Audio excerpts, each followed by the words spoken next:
This is Josiah Plays Pillars of Eternity 2 Deadfire.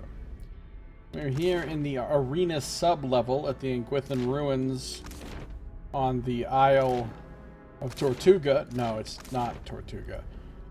On the Isle of, well, whatever the island's name is, where Port Mage is. We're exploring. So far the game hasn't crashed for a while, so that's good.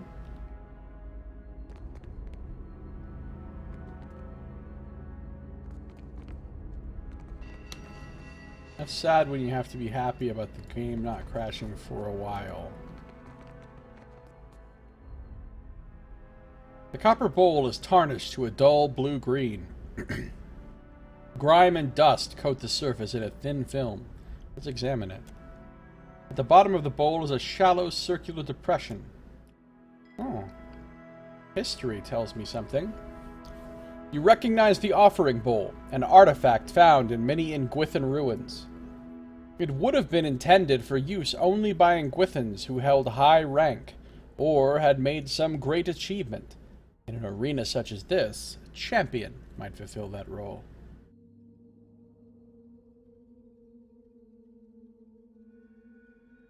Let's place the champion's medallion into the depression. Ooh, we opened a secret room. Very nice. Very nice. Poor fools. They were unprepared for this. Yes, they were, Aloth. Yes, they were. But now they're unprepared for being turned into gold and silver.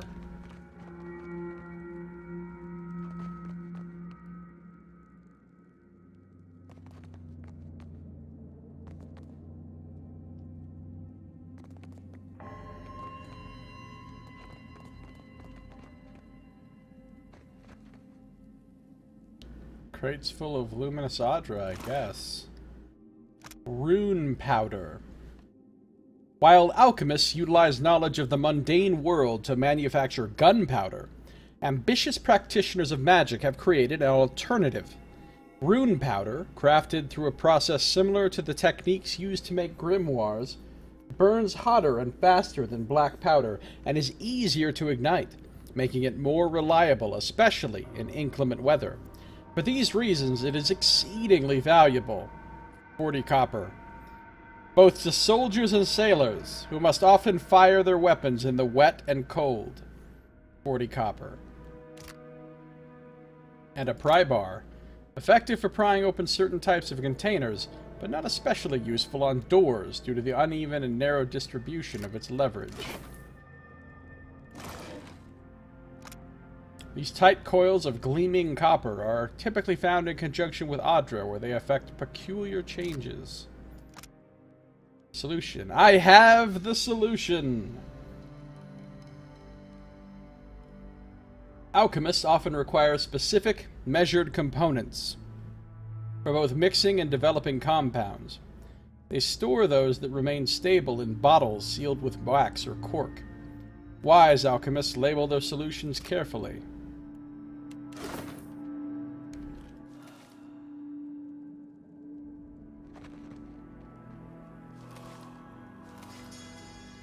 I got some vessel bones and vessel flesh this time.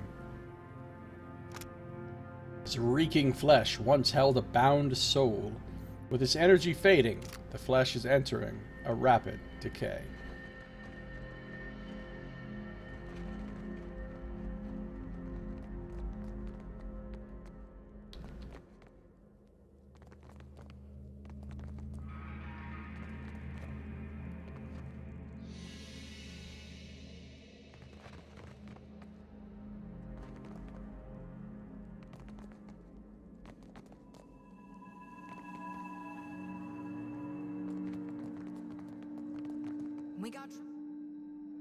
Got a will-o-wisp. That thing looks tough. Look at that will. 52? I guess that's why they call it a will-o-wisp. Because it has really high will. Like, for example, if I wanted to pop off a little treason on that thing, I would only have a... okay. Folks.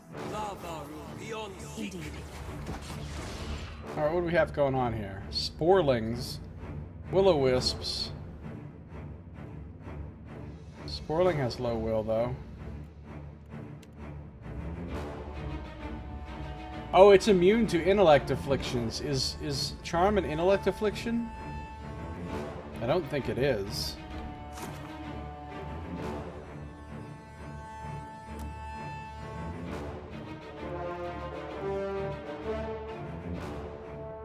It is an intellect affliction.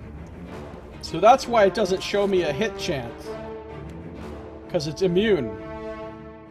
This little guy is not immune, though.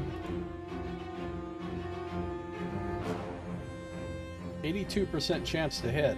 I like them odds. Actually...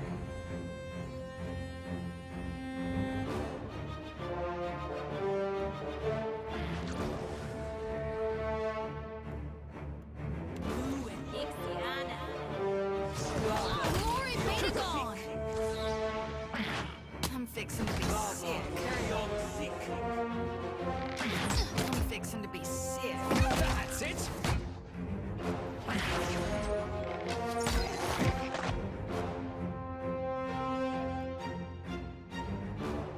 $74 is not quite enough.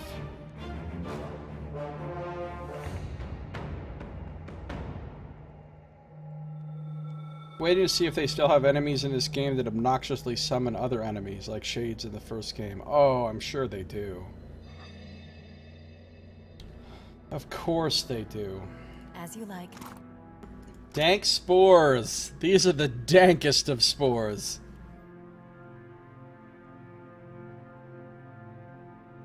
These small, feather-thin spores have delicate, stinging barbs by which they cling to surfaces, passing creatures on the inside of nostrils. Alright. We've now encountered our first spirits. Some people hear it. Some people fear it, and some people just won't go near it. Very high will, very low armor. Will-o-wisp XG un-XG. They can do dazzling lights. They're immune to a bunch of shit.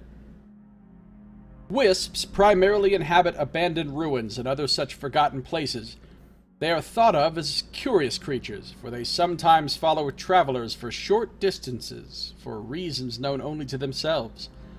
While typically peaceful, wisps are notoriously aggressive if provoked, and will viciously defend their territories if they perceive them to be under threat. As a result, wisps are often described as the weeds of the spirit world. Small, quick to regenerate, and nearly unstoppable in large numbers. I like how you can make each time you do the dank spores sound like you are making the joke for the first time. Is that right?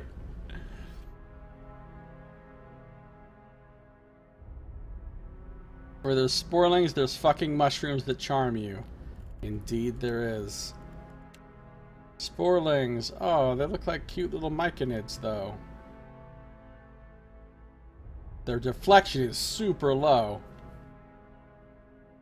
It says they have dominating spores. Sporlings are the larval form of dank spores. So dank. While more mobile and agile than their mature counterparts, these humanoid-shaped creatures are also far weaker. They spawn from dank spores and use their heightened mobility to seek nourishment. Like dank spores, sporlings feed off of both decaying organic matter and soul essence. And they must bulk up. Dem gains. They must bulk up on a sufficient amount of both before maturing into dank spores themselves. They have to become more dank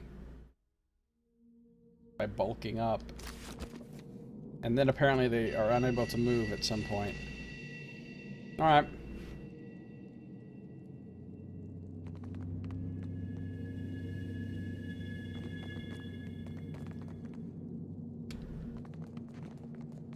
with and dig side.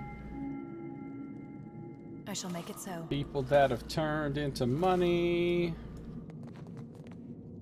The walls here have collapsed inward, barring any further progress. I gotta say, so far, classic difficulty is pretty fucking easy. Of course, I am, admittedly, on the starter island.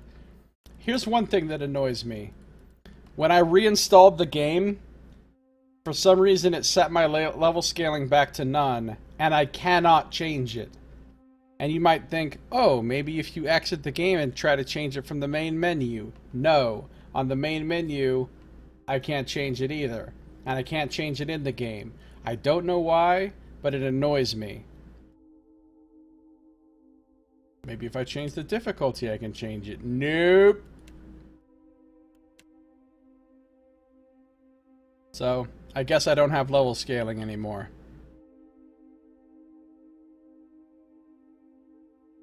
I don't know why.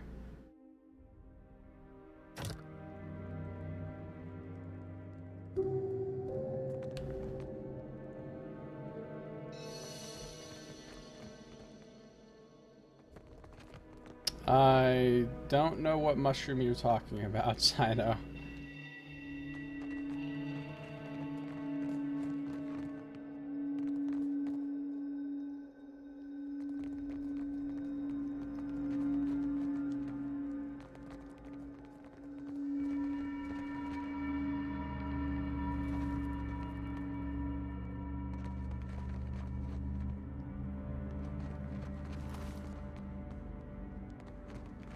Good, good. Put some lootable things in here where you can't actually see them.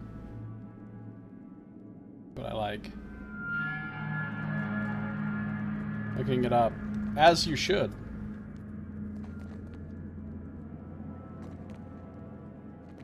Breathe, they leak now. Let's try again.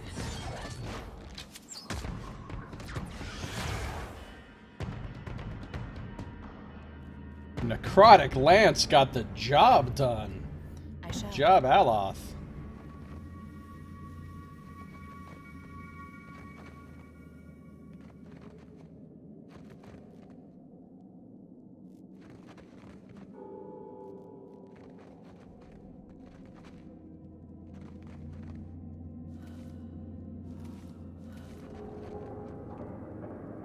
These poor people.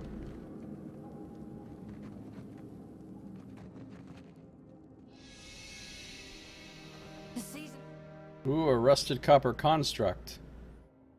Steel myself for all the informal slang of 90s D&D.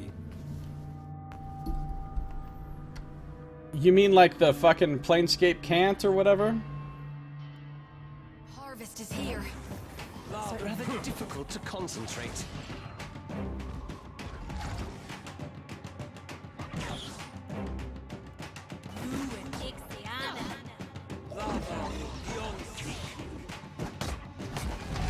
Very well.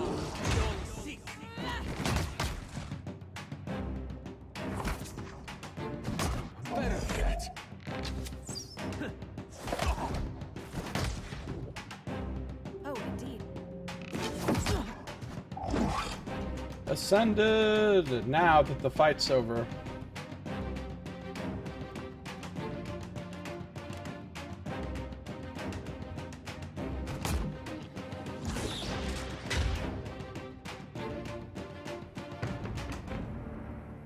Yeah. Combat's a little bit bizarrely easy so far. I mean, again, we're still starting out. We're in the beginning. Pillars 1 was easy in the beginning. Some Pyrite. We have read Pyrite lore already. Calling when Burke and shit. Oh yeah, that's the Planescape cant.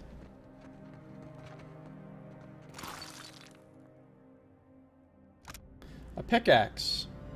As common a sight among mountain travelers as miners, this humble pickaxe boasts a viciously sharp point.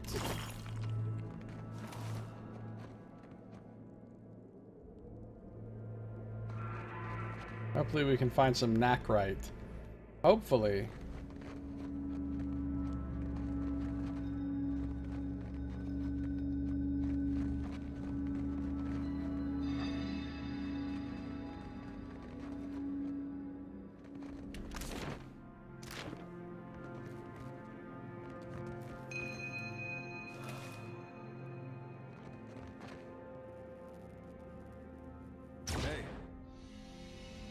Essence anomalies. Look at these motherfuckers. They have a lot of will.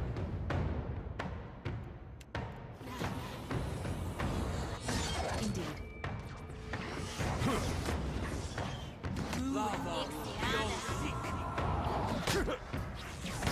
Yes.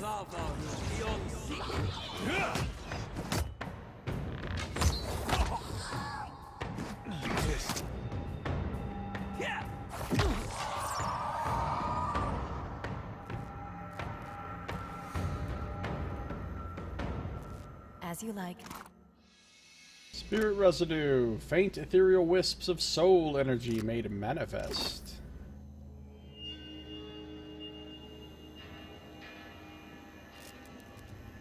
So there's a massive Sliggin spill here. Fucking Animancer bullshit going wrong as usual. Looks like.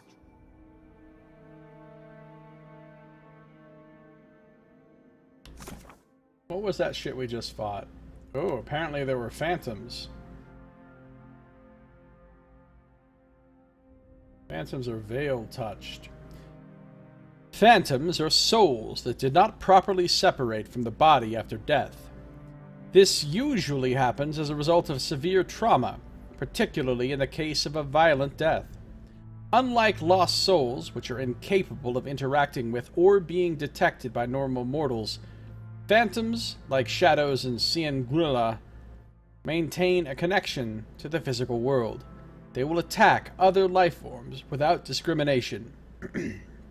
The green slime and purple goo, the stuff souls are made of. That's right, Saito. Phantoms can also manifest from Kith who lived particularly chaotic lives, including violent criminals and the insane. Anyone can become a phantom under the right circumstances, but the fear of phantoms, and their association with the mentally ill, can result in vulnerable populations being shunned across many communities. Well, that's sad.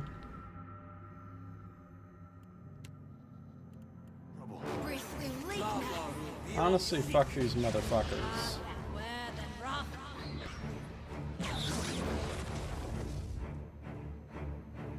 Too little too late on that sunbeam.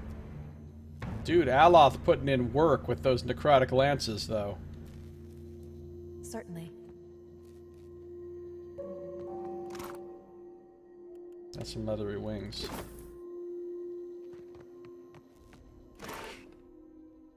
Another minor healing scroll, a pistol, and some palm slats. Because palms do not form annual rings, these thin slats of lusterless wood are free from knots and similar defects. Due to the rarity of paper in the Deadfire, natives of the region prefer palm slats for writing surfaces. Such slats may be bound with thread to create easily stored volumes of writing.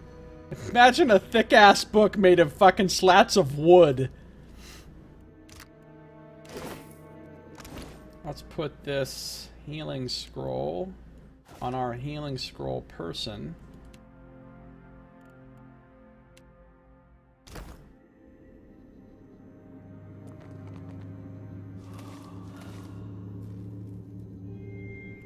How much does her heal for? Her heals for 47.6. How much does my heal for? Only 38. Okay, interesting. Wand, a torch, and some grog.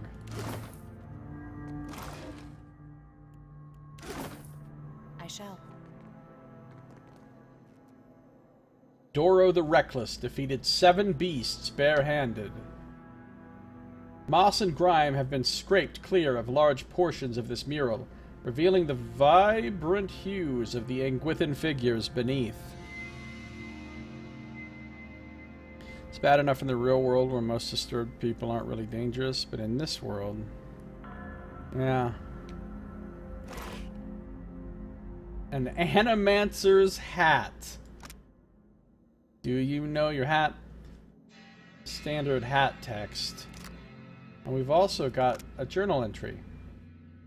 It has been a stroke of unimaginable fortune to find an Audra vein in such pristine condition. The essence is so concentrated here that, Even from the far side of the corridor, the pillar's light pulses like a star. At times, I almost feel as if I can sense it, like the warmth of sunlight upon the skin. We will need to reinforce the central chamber before attempting further excavations. The ruins are unstable, and Sela's... Oh, that's the S that was writing the letters. And Sela's motley workforce of savages and paupers grows more fearful by the day. With the assistance of a single watcher, we could trace the essence in the primary vein, and isolate those deposits worthy of extraction.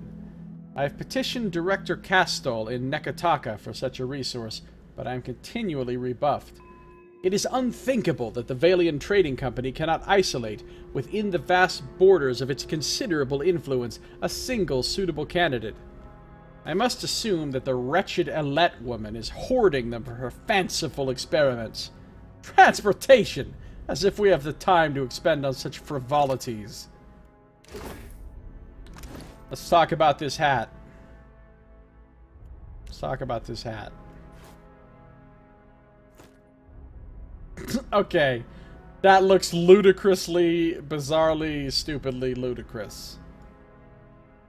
Nobody is wearing that. Ever. No. We're not wearing that either. Would you like to wear an Animancer's hat? Okay, in case you're a chef and a Mexican wrestler at the same time, here's your hat. Do you think he looks better with just a hood? Or the jaunty hat? I like the jaunty hat on him. Jody? It actually looks less stupid on her than the others, but still really stupid. God, that's a stupid looking hat. Look at it. It's a fucking chef hat with a weird mask on it. Why would you even? How spoony Eladrin were in 2E? I don't even remember Eladrin from 2E.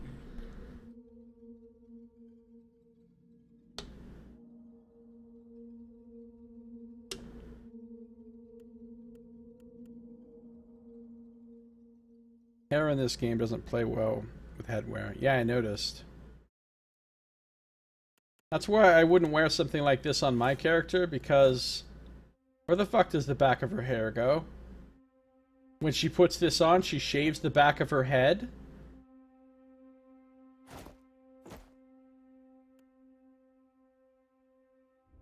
Alright.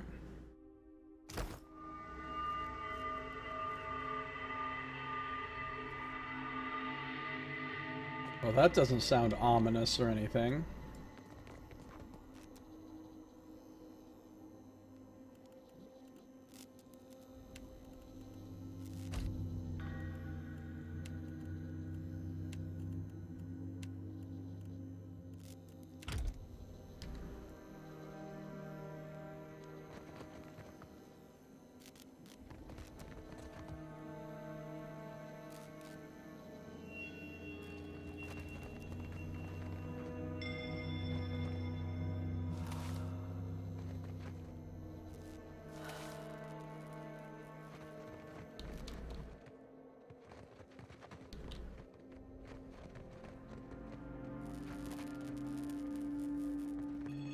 That's Odorisi. Oh, we found Odorisi.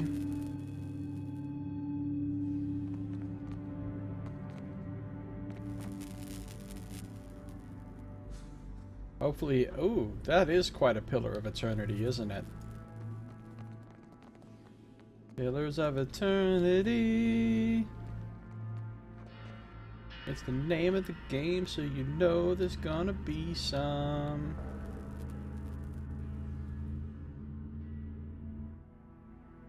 Frozen mid-stride, this grim figure is turned toward the colossal pillar of Adra that dominates the chamber. The ashen corpse's outstretched hand rests upon the crystal's dulled surface. Clutched tightly in the remnants of a fist is a bundle of papers, bound together by a leather cord. Several more pages are scattered on the ground at your feet. I think that's the guy we're looking for. Sure holding on to those papers tight. It looks like what happens when a sassy pose goes wrong. As you pull the papers free, the ashen fingers gripping them slough away, disintegrating into a fine plume of dust. Odorisi's notes. Odorisi's notes, acquired from his corpse, are a dense collection of jargon and diagrams. They allude to mechanical and chemical processes used to treat Adra while it is refined into powder. These notes would doubtless be of interest to those working directly with luminous Adra. Standing here by the lone figure, you are struck with a feeling of dread. The air around you, the very motes of ash and dust, all of it is stagnant and still. The feeling grows worse when you look up at the Adra and sense no energy flowing into its surface. It is as though it has been disconnected from the wheel. Well, that's weird. That's really weird. Dead Adra. You place your hand against the pillar of luminous Adra. A dim, warm light emanates from the surface, but it feels cool to the touch. Pinpricks dance along your fingers, uncomfortable, but not painful.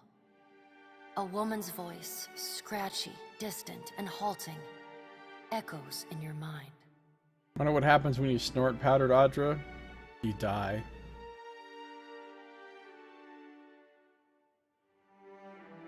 Alright, so we just reached an important moment, because we have this full color thing and the voice narrator. Find your soul in him.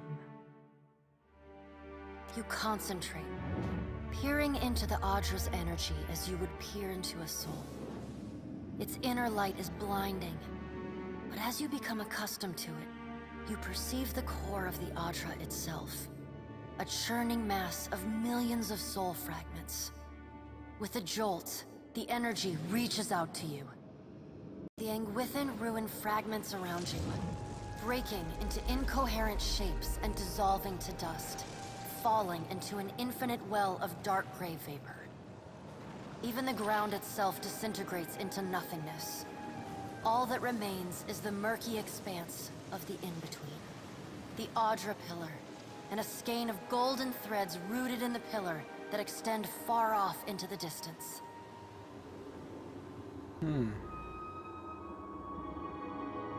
Okay.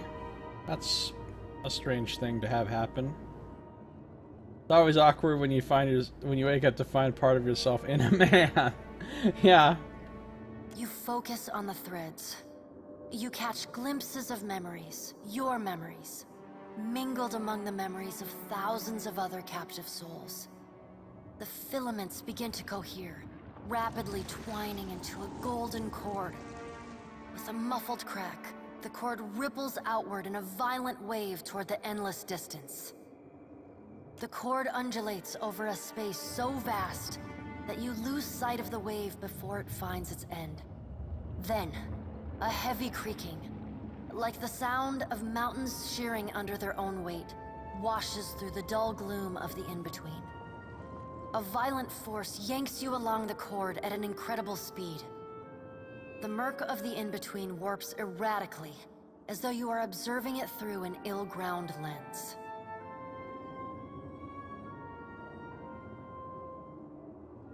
Just as quickly as you were pulled forward, you stop, suspended below a massive figure of ancient carved Adra. Like all Adra, it glimmers with energy, but the souls and memories within it are not flowing down. They churn in a vortex that burns at the heart of the statue's mass in some invisible engine. Okay. This is interesting. It is Eothas. Well, yeah, of course it's Eothas. Alright, what's up, Eothas? How you doing? I'm your priest, by the way, so don't squash me. The great golden cord terminates in his back, sending pulses of energy throughout his limbs as they move. He walks in long, slow strides toward a brilliant pillar of Audra far in the distance. It shines even more brightly in the in-between than Eothas.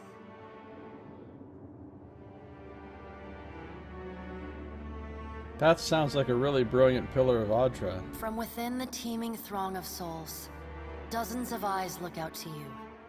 Through the cord, their collective anguish and despair push at the edge of your mind. Why are they anguished and despaired? Throng of Souls sounds like a band. Help us! Please! Help us! Their voices echo in your mind. Somewhere within their ranks, you can feel the presence of your own soul, slumbering deeper in the gyre. What the fuck is a gyre?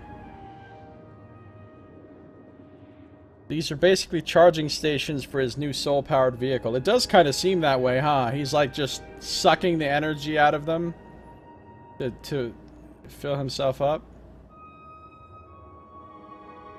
Let's reach out to the lost souls. You reach out to the lost souls, but the incredible power flowing through Eothas's body repulses you. Not even your Watcher powers can penetrate the massive tides of energy crashing through him. The souls sense your efforts and attempt to breach the surface of Eothas's body, but are instantly pulled back down into the deep well at the statue's heart, as though they were pried from the edge of a great precipice. He has a shitload of souls trapped in him. Eothas's stride slows and stops. His head slowly pivots until its great burning eyes are cast back along the cord.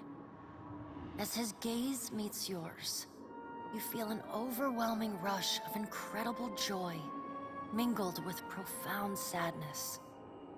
You have sensed similar anguish in lost souls, but never with this intensity. A soothing voice drifts into your mind. Invest in Audra Pillar infrastructure? Yeah. It is important.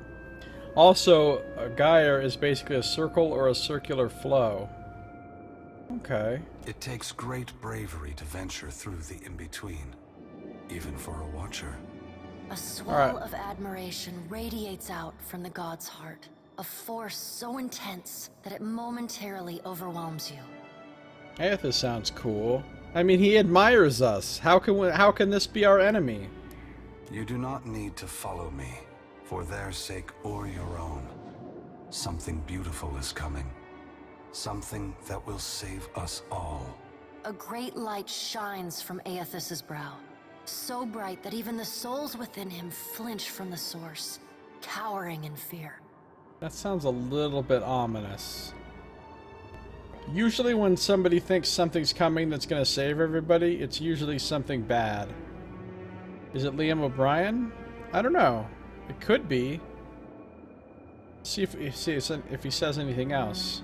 Through the glare, you see Eothas's massive arm reach up to grasp the golden cord. The tether carrying energy from the Audra pillar to him, that also suspends your consciousness.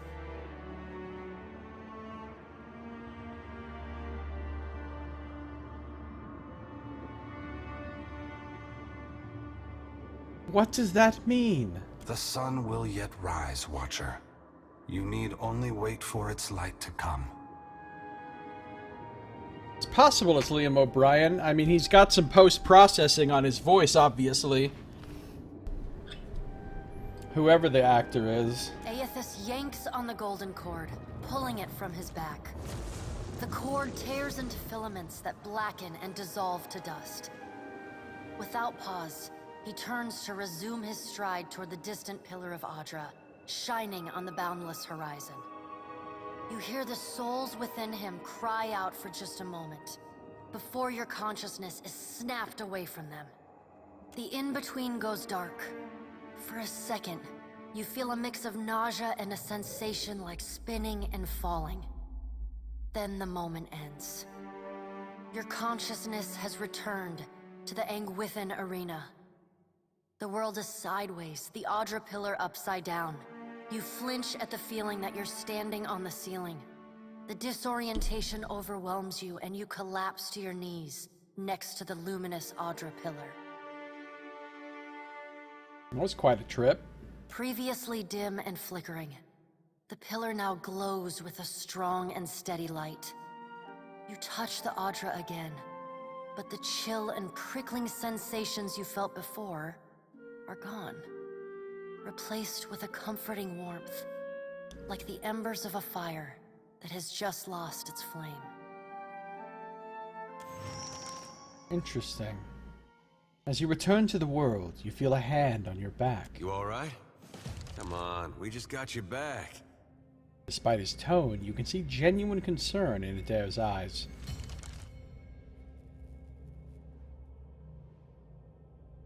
I'm fine.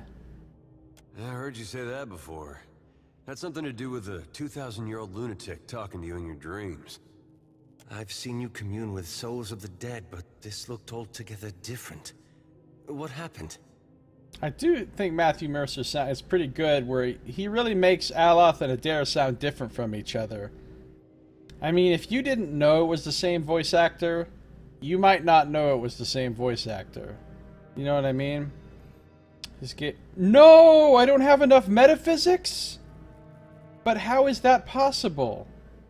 I have party assist. Oh my god, not having enough metaphysics is killing my soul right now.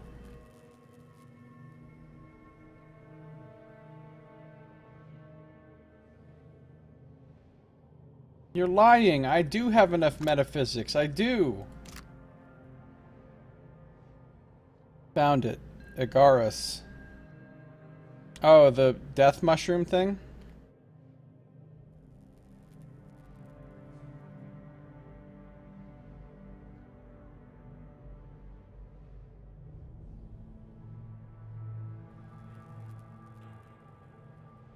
Thousands of suffering souls were trapped within Eothas.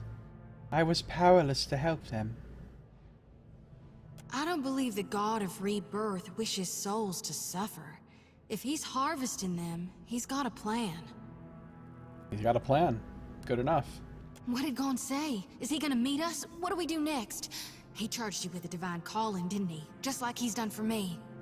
Aloth tenses fingers and smiles. He liked that.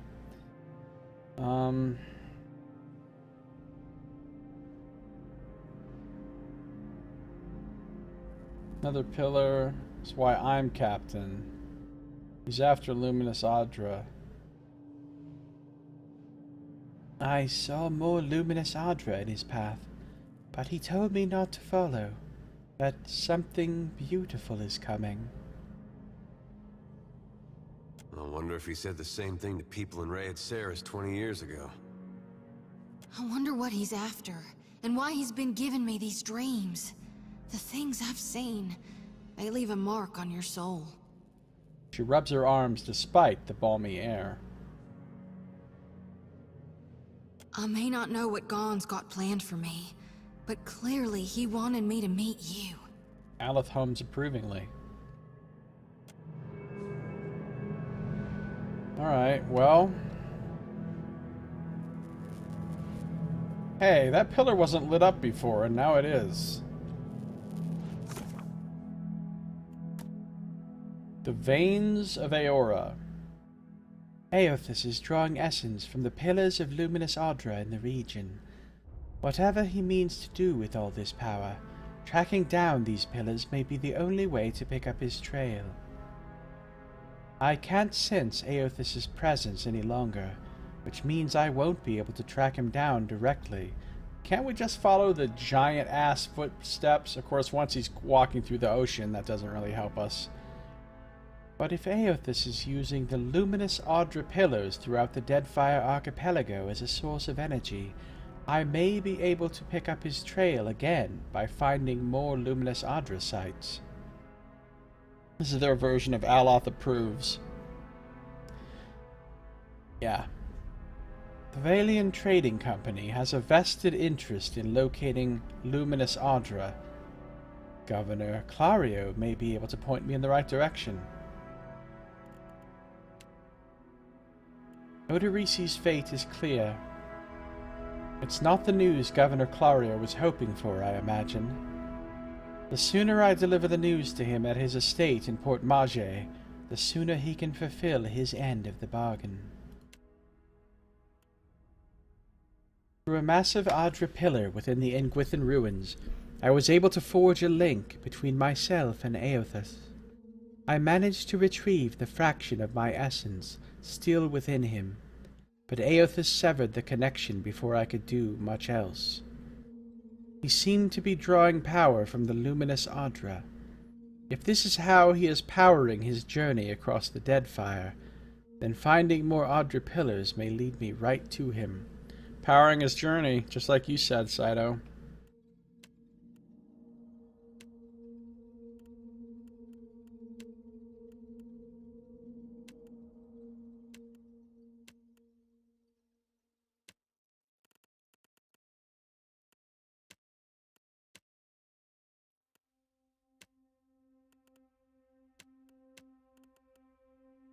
So back to Clario is the next thing to do. I want to go to the Cyclopedia and go to lore. And I want to read about Adra. Doesn't tell you much. Just says it's a shell-like organic material sought after by artisans because it is easy to shape, and by animancers because of its unique ability to draw in, hold, and channel souls. See, I want to know more about these pillars of eternity. I don't remember. The here refers to the physical world. The beyond is a metaphysical concept for where souls go after death before they are reincarnated back into the world. This is also the realm of the gods. And the in-between is the shadow world. Hell, also known as the beyond. Oh, so you're asking about hell as the realm of... Is hell the realm... Apparently hell is the realm of all the gods. Because the beyond is the realm of the gods, and hell is just another name for the beyond.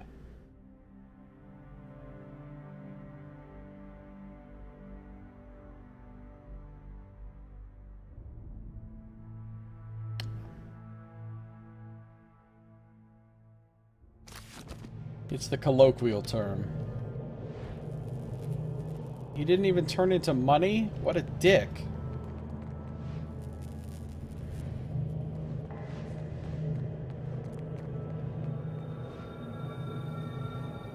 Gained a lot of XP, but we didn't quite level up. We're getting closer, though.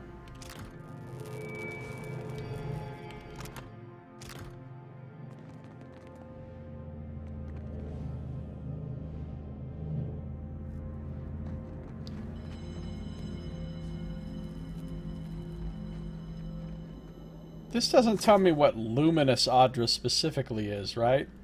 No. Upon death, souls find their way into pillars of Adra, at which point they can rejoin the Aeoran cycle of rebirth. In some cases, souls fail to reach these pillars, or otherwise refuse to enter them. Such souls are called lost souls, or the lost. Okay, that's kind of the kind of stuff I wanted to remember. So that's what the importance of the pillars is. The souls literally have to go through the pillars of Adra to rejoin the wheel, or else they get stuck here.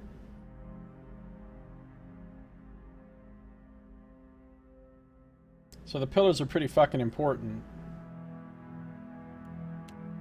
Also known as the Wheel of Life and Death, or simply the Wheel, Bareth's Wheel is a metaphorical concept used to describe the collective churning of souls as they leave their bodies upon death, exit the world through pillars of Adra, and are then reborn in new bodies.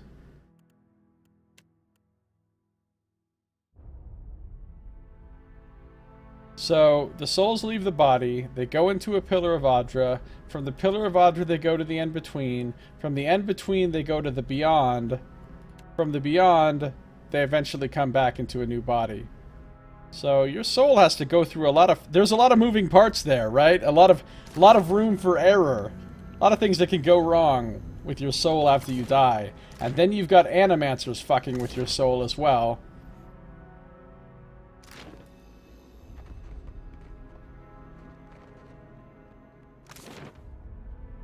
Collapse tall. I already went this way, right?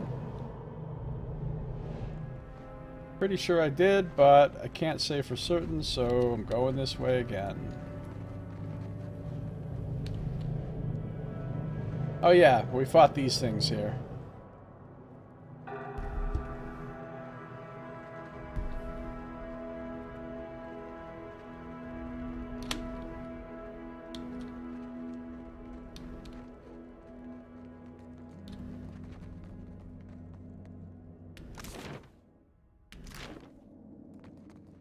Is this where we came in?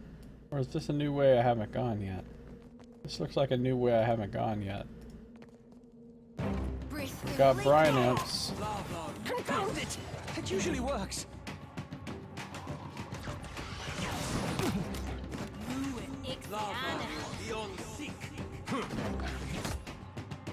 Very well. Hey, we've discovered a hidden item. Oh, there's another brine imp over there.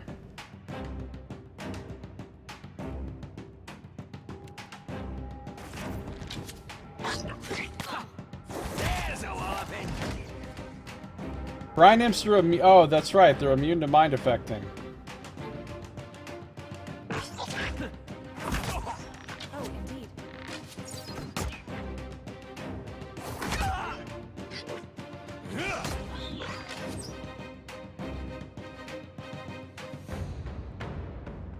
Look at my little cat. My little Gosha running I around. shall make it so. Those are a lot of explodable barrels. I guess I could have theoretically used those against the brine imps, but well, it was unnecessary. As you like.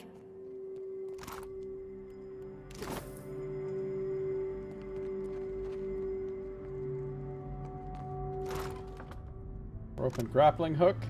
Let's learn about the lore of grappling hooks. Grappling hooks can be used to anchor a rope to locations that may be hard to reach by foot. Though often used to scale high walls, they have many potential applications. The usefulness of the rope is limited only by the imagination of the adventurer carrying it. We found a tattered note. I wasn't sure about the constructs at first. These new techniques may be less extreme than those of eccentrics like Galvino. Hey, didn't we meet Galvino in White March? But it gets harder to remember that once the hulking things are moving around. It gets harder to remember that. Once the hulking things are moving around like large, noisy, witless dolls. The constructs require daily maintenance, and they make the workers uncomfortable. Still, they've been an effective deterrent to the local wildlife, and I have to admit I've started to feel safer with one of them standing nearby while I work. Odorisi despises the things, and avoids them if possible. That alone is a considerable benefit. Secret shit. Wow, a river reed. Don't load me up with all that fucking secret loot all at once. And a warhammer. Ooh, I can pick this lock. It's a difficulty 4. But I can do it. I can get it to spill its secrets. Finished. 100 XP for that.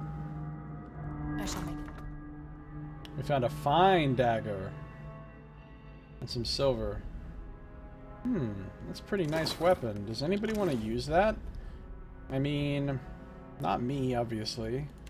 Not him, obviously. Not her, obviously. No. Nobody actually wants to use it, sadly.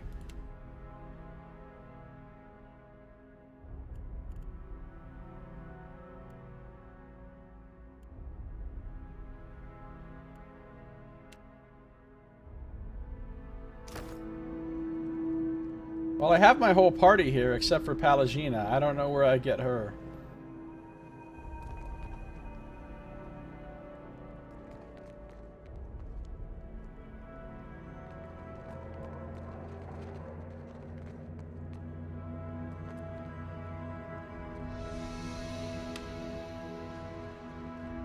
That looks suspicious.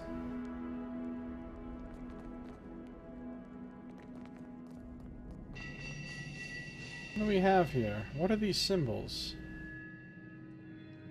These don't look like the symbols of the gods, as I understand them.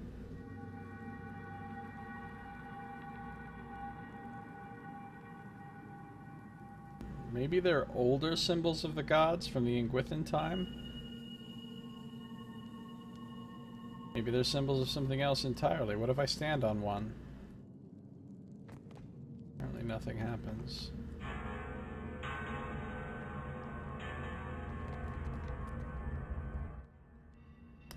These ornate bronze fixtures appear to be braziers.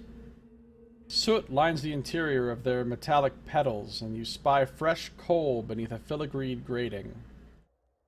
Someone lit these recently. Had you the means, you might do the same. If you're a fire god like, you can light it with your fucking head, just like those torches in Pillars 1. Well, we happen to have torches, so it's not a big deal. Nothing happens for a moment, and then the brazier ignites in a sudden rush of flame.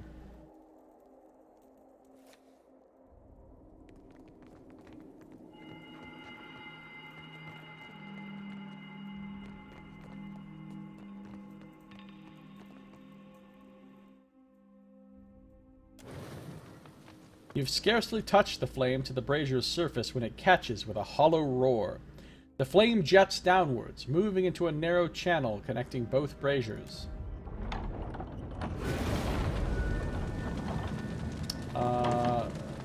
It's very hot in there. Well, at least it didn't catch us by surprise. Okay, now these things do something. Now it just became a puzzle, didn't it?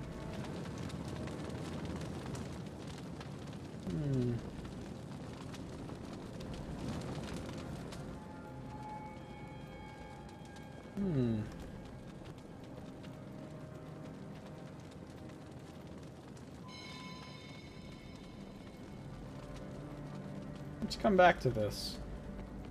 We're gonna look for clues.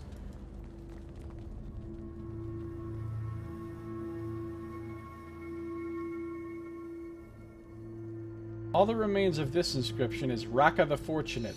The stone around it is worn smooth. Raka the Fortunate is that symbol, which is that symbol.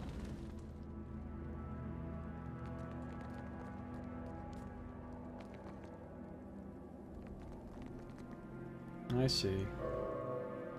Praise to bold-hearted Avarex, master of the blade. That symbol. In memory of Sama, beloved sister, I gift this statue. Part of the statue near the legs has been forcibly removed. So we can't tell what their symbols were.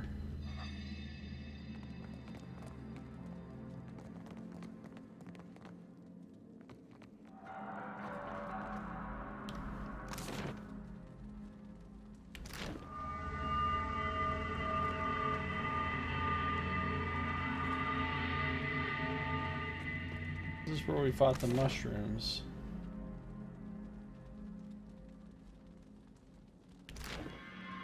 Did I find any other statues with inscriptions up this way? I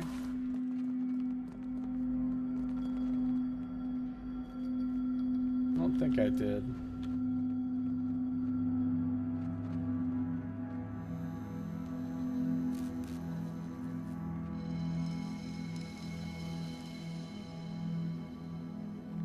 When a fire godlike gets dandruff, cities burn down. Oh, there is one. That must be the one that was removed from the other statue, right? Dora the Reckless defeated 7 beasts bare-handed. Dora the Reckless is that one.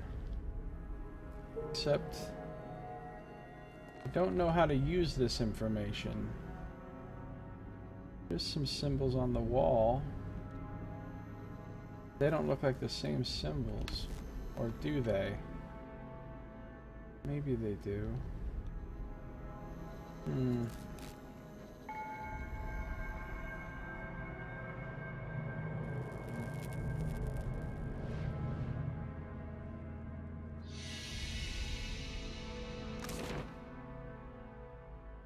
Well, there's the secret room. We haven't gone in the secret room yet.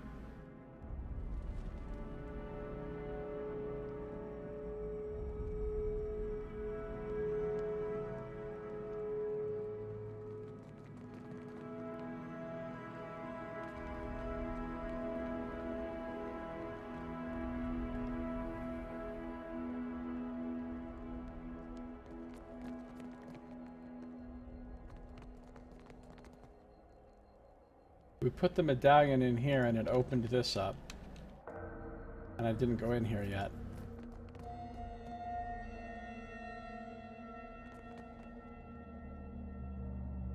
Here rests Exandros, most virtuous architect.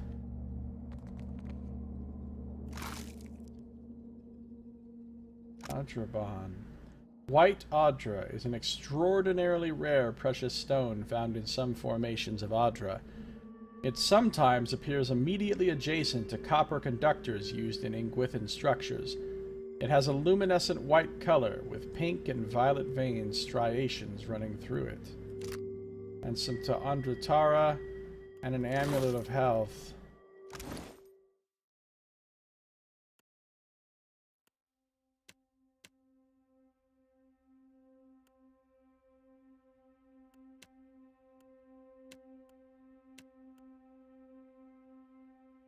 Time acquired.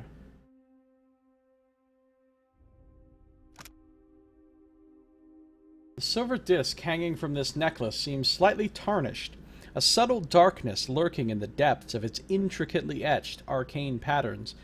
Despite that, the ornament radiates a subtle heat, and a comforting warmth spreads through the body of its wearer. Plus 15 max health is nice, but a lot of us already have amulets that I'm pretty happy with.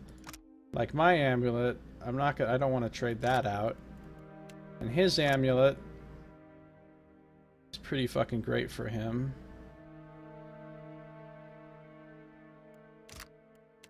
Her amulet is not that great, really. And he doesn't have one at all.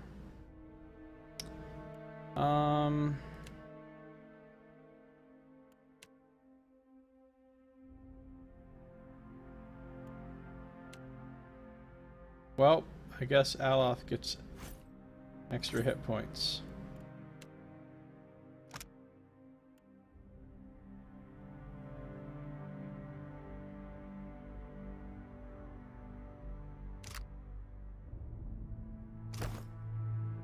He's got the same amount as Shodi now.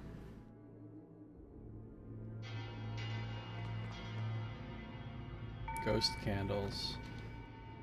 Well, I don't feel like we got very good information about how to use that puzzle.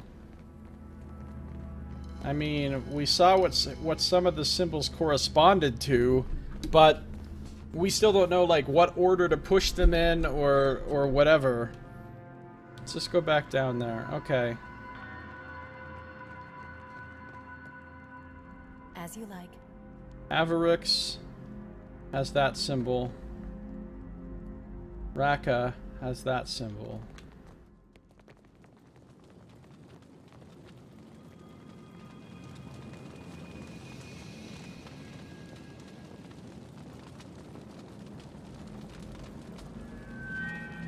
Oh, that's the clue we need. Only the bold, the reckless, and the fortunate shall pass safely within. Okay, that's easy enough then. The bold.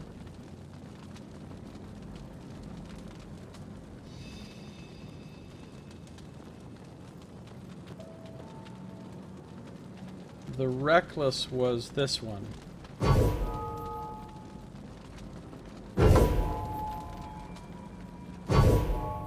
Okay.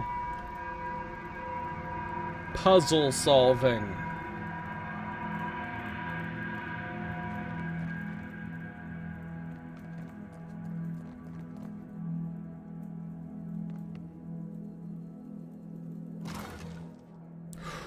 Ooh, unique sword. Gladiator sword. A double-edged short sword of cast bronze, this ancient weapon is equally suited to thrusting and cutting. The blade is pitted and tarnished, but still holds a keen edge. The Ingwithan gladiator who once wielded the blade most assuredly carried it with a bronze shield. Okay. Gets extra damage, accuracy, and penetration. It grants Scrim, an ancient technique for balancing defense and offense. Enhances melee damage and deflected when wielded with a shield. Wow! 15% extra damage and 5 extra deflection when wielded with a shield. That is dope. It also... Oh, it's corroded, so -1 penetration. That's a lot less dope. I guess that's canceled out by the +1 for being fine, though. And you can enchant it to have a sharpened blade. Oh, it gets rid of the corroded blade thing, and it gives you +1 more per... Ooh! We can even do that enchant. Sweet. Or we can make it exceptional if we had 5,000 copper. Which we certainly do not. So... the question is, should Adair use this? Right now he's got a hatchet. The thing is, he's not proficient with sword, and he is proficient with hatchet. All that means is he won't have a modal for the sword until we get him sword proficiency whenever he gets his next proficiency. So... I kind of like the idea of him using this.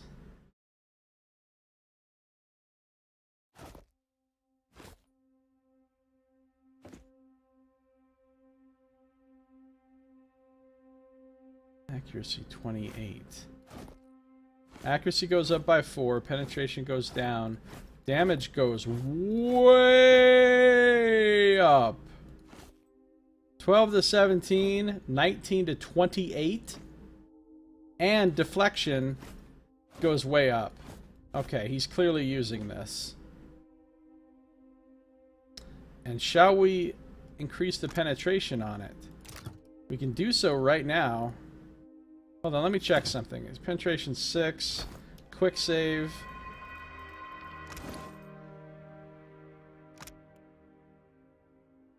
Enchant. Sharpened blade. Done.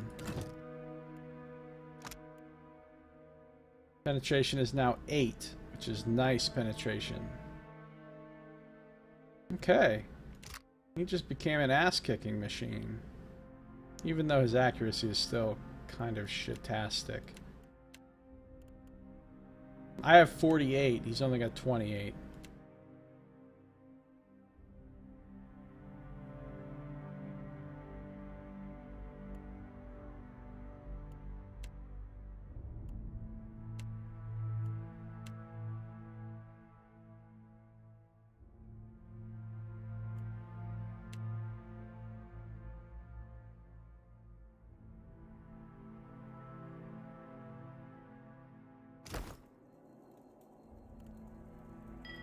Still got that rice and pork buff.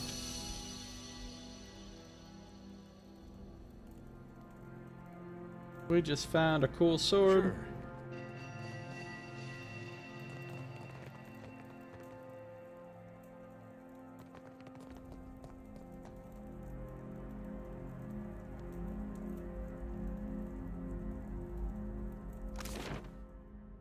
Alright, we're done with arena sub-level.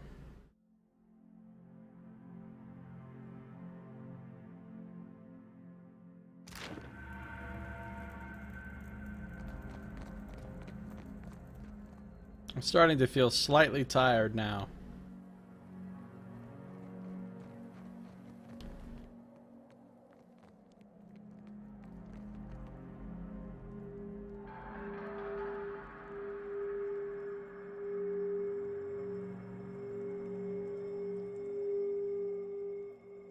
Technically, I only have 30 more minutes until the original time. But we're not just going to do till the original time because we had some time off from the stream for technical difficulties. So I've got to go longer than that. I am no coward who stops the stream right on time. Also, how the fuck do I leave this place? That's called Entry Hall, so we're gonna go there.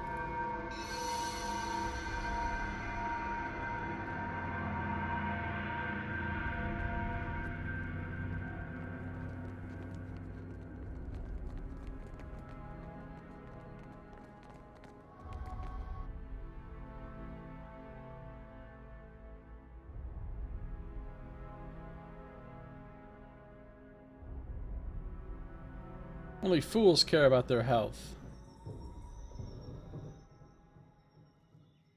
As the souls move past you, some turn their heads in your direction, but most seem fixated below you on the Adra pillar beneath your feet. A few nod their heads in thanks or raise a hand to acknowledge your presence. What do you see that I can't, Watcher?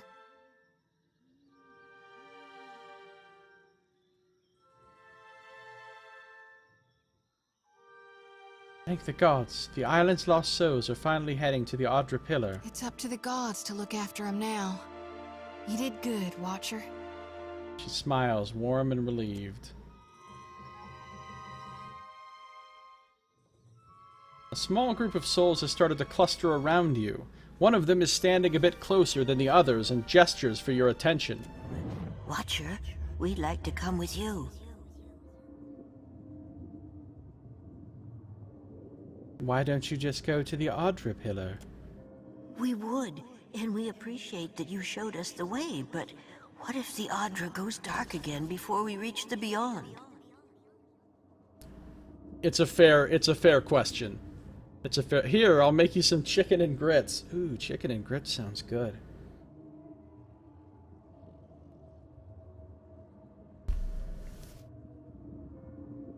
The other souls shuffle anxiously and look to each other, then back to you.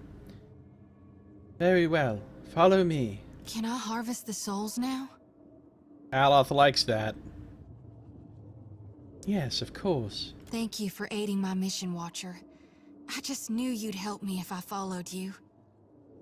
Aloth likes that too. Shodi glides her hands in a series of motions that resemble a martial art or an intricate dance. As she slides a circle around the area, she begins swinging her lantern faster and farther from her body until an ephemeral light flares from inside. The lure is answered, and several souls change course, drifting past the lantern's cage to disappear. Thank you, Watcher. More souls for the blood god. I mean, my cleric.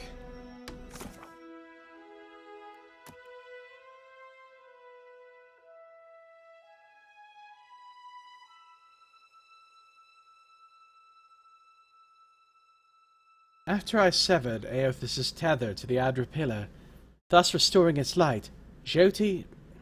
I just never know how to pronounce her name. I mean, I know how to pronounce it. It's pronounced Shodi, but I keep pronouncing it wrong. Shoti was able to harvest some lost souls at the Ingwithan dig site near Port Mahe. Again, another one that I keep mispronouncing. It's pronounced Mahe. At least that's how the voice actors pronounced it. Alright, so she's harvesting all kinds of souls. What is this all gonna lead to? I don't know. Better hope that handle on the lantern doesn't give out when she's swinging it around one day, right? Ooh, look how many things I can craft! Holy shit! I could make scrolls of great abjuration. Requires 15 arcana! Holy macaroni! Wow. Oh, that's pretty cool. Thrust of Tattered Veils scroll. I can make a Firebrand scroll. I can make lots of scrolls. Minor Healing Scrolls. Those actually look pretty easy to make. Revive the Fallen. Grants fallen friends a second chance. Reviving unconscious allies in the area of effect and restoring a small amount of their health. Pretty cool. I can make other scrolls. I can make other scrolls. I can make a Potion of Merciless Gaze. I can make Fugue Spores. Hex TV is now playing Conan Exiles. Conan Exiles looks terrible to me. Well, at least I watched some people playing it way back when it was in, like, beta or whatever. I don't know, several months ago, and it looked terrible to me. And I'm super into Conan stuff, so it has to actually be pretty fucking terrible for me to think it's terrible. And I call her Shorty. I know, it's what it sounds like, huh? You make a potion of glare silently. I can make stone joint poison. Fugue spores. I can still make some drugs. Drugs for thugs. That's a nice fucking drug. But I'm not gonna make any of this stuff. It's cool that I can, though. Incredible food!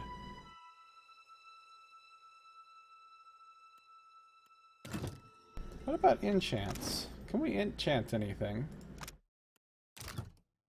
We can do this. Minus 15%. Oh, that's really expensive, though. So let's hold off on that. Oh, I think that's what that little plus means. Oh, we can make it fine. That's moderately expensive. That little plus means I can enchant that thing. That's good. I can enchant her stuff. Just to make them fine, though.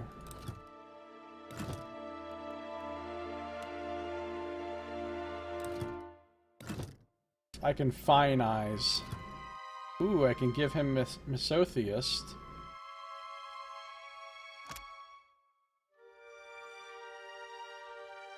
An aura grants the party a chance to reflect punishment and condemnation attacks. Yeah. Okay.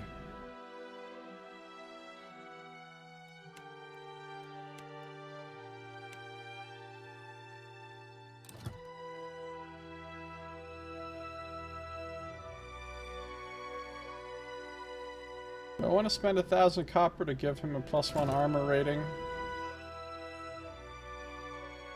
Why the heck not? Let's go nuts.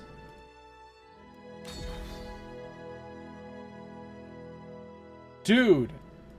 Upgrading it to fine unlocked additional unique enchantments for it. Right? Veteran's Maneuver? No, he had that before. Maybe it... No, I guess he already had all these, didn't he? Or did he not have Rock Solid before? I'm not sure.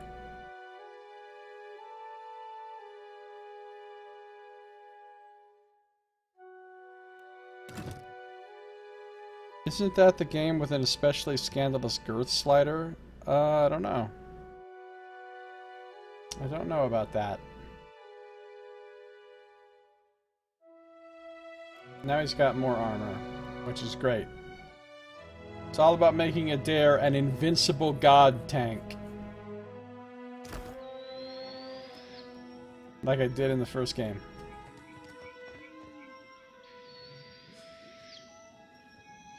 Well, I mean, I think we're basically done here.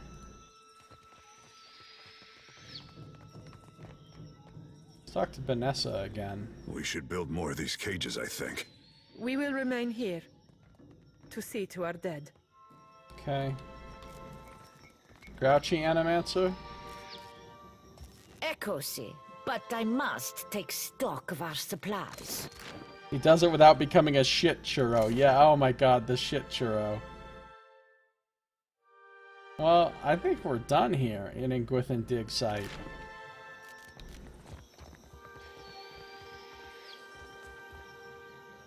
Which means it's time to go back to town.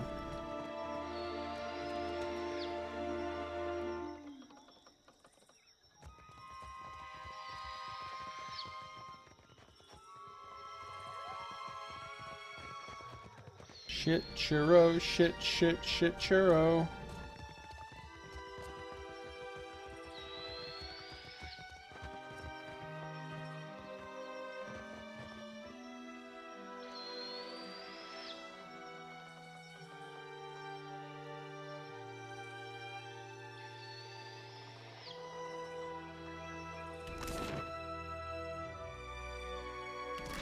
Alright, good times.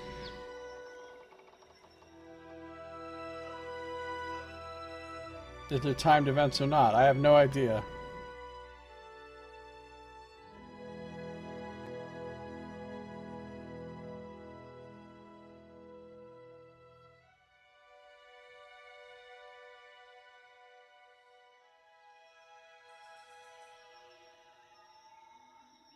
Well, we've basically done everything on this island.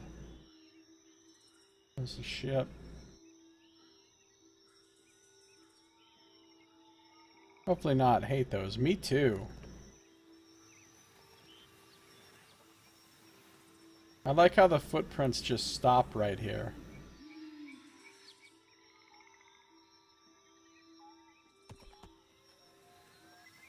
Maybe it teleported from one pillar to another. Maybe the footprints stop right there because he literally didn't walk out of that dig site. No, not yet. Now that I've done the thing that the mayor of the governor wanted me to do, he said they're gonna help fix my ship. So fixing the ship should be what happens now, probably.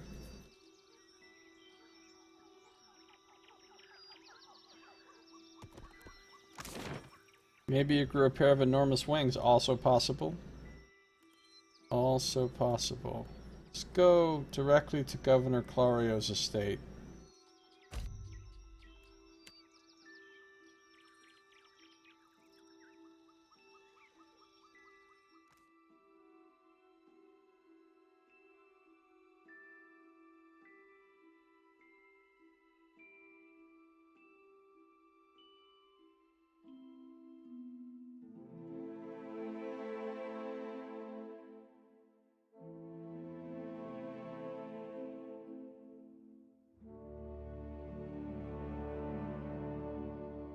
That'd be kind of badass. Imagine how big they would have to be. No shit, right?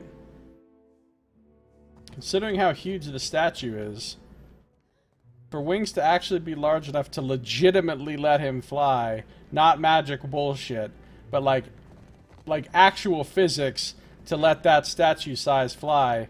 I mean, those wings would have to be like, I don't know, insanely huge. What's up, Louisa? With all that's happened, it's a wonder we don't have a riot on our hands. What's up, Governor Clario? Clario. Yes? Something you need? I have information for you about the dig site. At last, Belfetto, tell me please, what has happened? How much have we lost? I must know. Well done.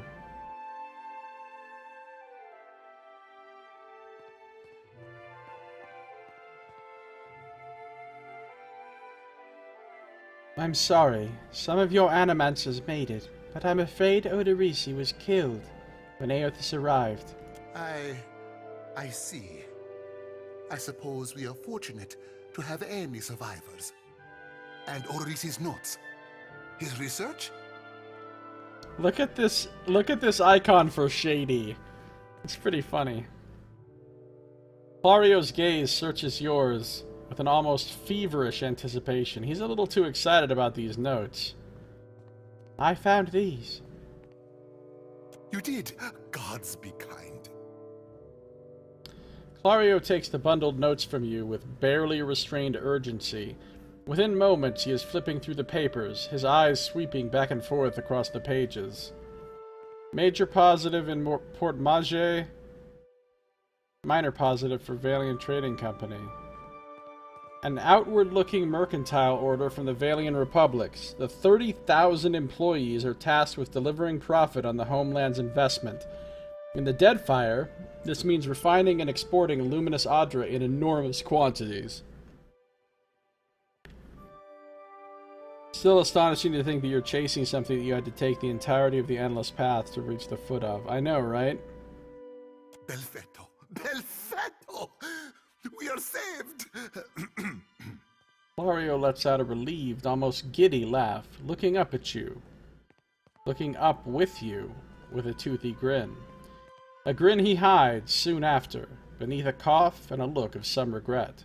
That is Odorisi's legacy is not wholly lost. I like to believe the man would find that pleasing. He folds the papers once again, and sets his hands over them protectively. You say this is all the work of the Titan, of Eothas, and you still insist on looking for him? He destroyed your ship, killed my people. Would it not make more sense to sail to the far side of the world and away from all this? It would make more sense if I was a coward like you, but I'm not.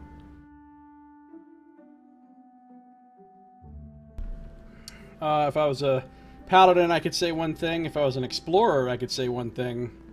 But because I'm a priest / mystic, I can say, all my life I have sought guidance from the gods. I do not doubt your faith. I only fear you will cut that life short. Ah! We got ourselves a fucking black scimitar bartender. Ah! An affirmative in Valian, I see. I could use a little intellect on him. Using the Audra pillars as an energy source. Looking for Audra pillars like the one in the arena. I think Eothas is after Audra pillars. I think I like the more diplomatic one here. Clario, I need your help. Eothas is looking for Audra pillars like the one in the arena. It would explain why the giant went for the dig site, rather than attack us in the town, wouldn't it? Clario sets a hand to his stomach. With the other, he pulls a handkerchief from his pocket to mop at his brow. Merla. He will ravage every outpost in the Deadfire. That Audra is why we are here. Why everyone is here, in truth. The Valian Trading Company, the Royal Deadfire Company, countless mercenaries. You'll want to go to Nekataka. Queen Onekaza II rules there, at the Kahanga Palace. Anyone seeking to do business in the Deadfire Archipelago must negotiate with her first. Alright, Nekataka is the main city of the game. That's where we're gonna find Pallegina, I think. The Queen knows every other vein of worth in the Deadfire. I'm certain she can help you. That is, if she agrees to see you at all.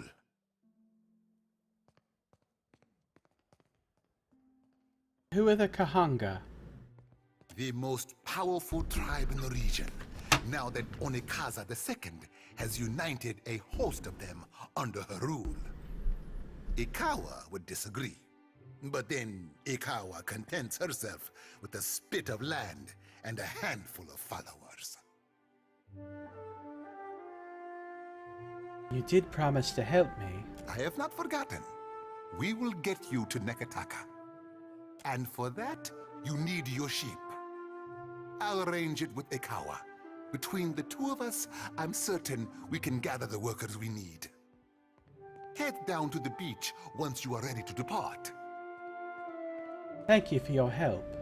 Pompiaco, it is only right, after all you have done for me. I won't keep you further. You have a long and very strange journey ahead. Some advice. After you have had your audience with the Queen, seek out the Valian Trading Company. They make their headquarters in Nekataka, and the company always appreciates good help. Valian, that could be where Pallegina is. Honestly, my first fucking priority in Nekataka is find Pallegina.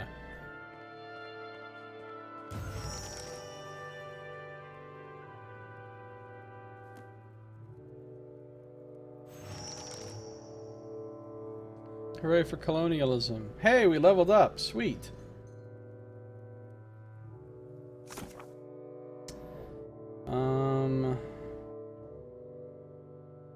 Many have come to the Huana city of Nekataka to seek their fortunes in luminous Audra. If anyone knows where any large pillars of note may be found, I'm likely to find them there.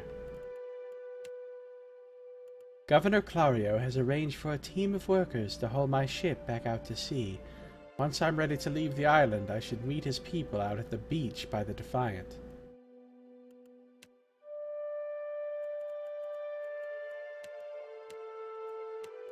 Red skulls all day. Apparently Adair's quest is very hard.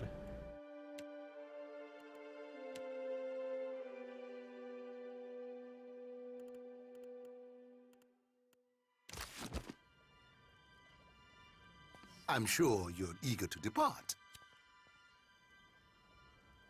Well, I'm eager to do some level ups. Curious to see how Nekataka compares to Defiance Bay. Well, based on the screenshot I saw of the map of Nekataka, it looks fucking cool as shit. It's all like multi-leveled and shit.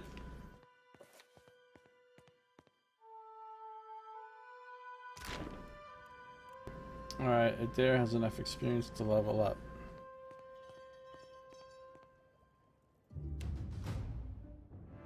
Eager to do shit. Oh no. No, not ship combat.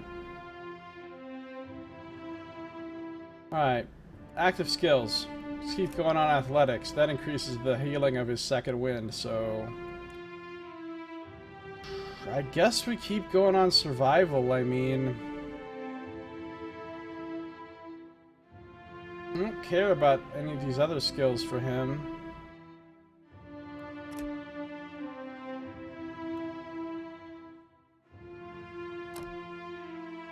Ooh, he's got 3rd power level now.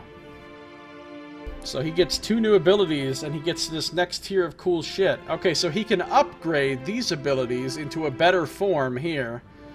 He can get Penetrating Strike. Strike with Devastating Force, gaining significant additional penetration during the attack. 25% extra damage and 4 extra pen. It's a pretty nice move. Oh, he can upgrade Rapid Recovery. Increases the amount of health regenerated. Okay, guaranteed. We're taking that. And he's got Fortitude, Reflex, additional engagement. That'd be nice. Gain concentration at the start of each combat. Will defense. Additional engagement would be good, but let's talk about upgrading these. So knockdown can change into Mule Kick, or do you get them both? I think I remember seeing the people that were playing in the beta having knockdown and Mule Kick. So maybe you get them both. You just have to have this before you can get this.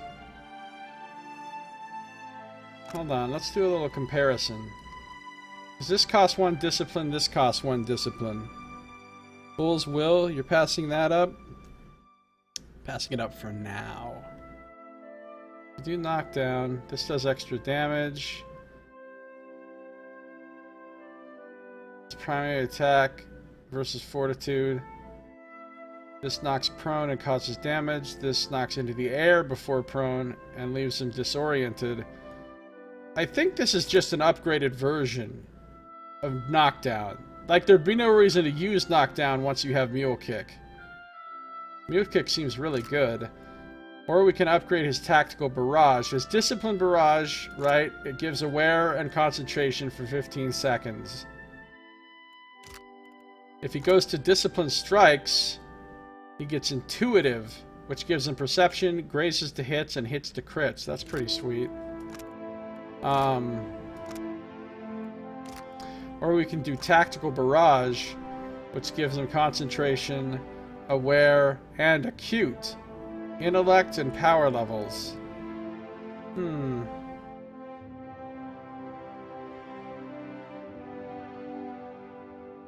No.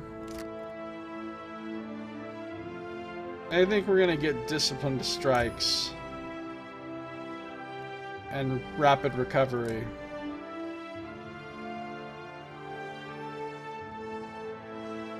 Yeah, he's set for now.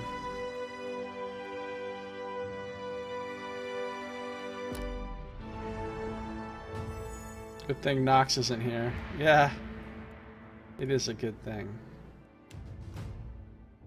Shodi gets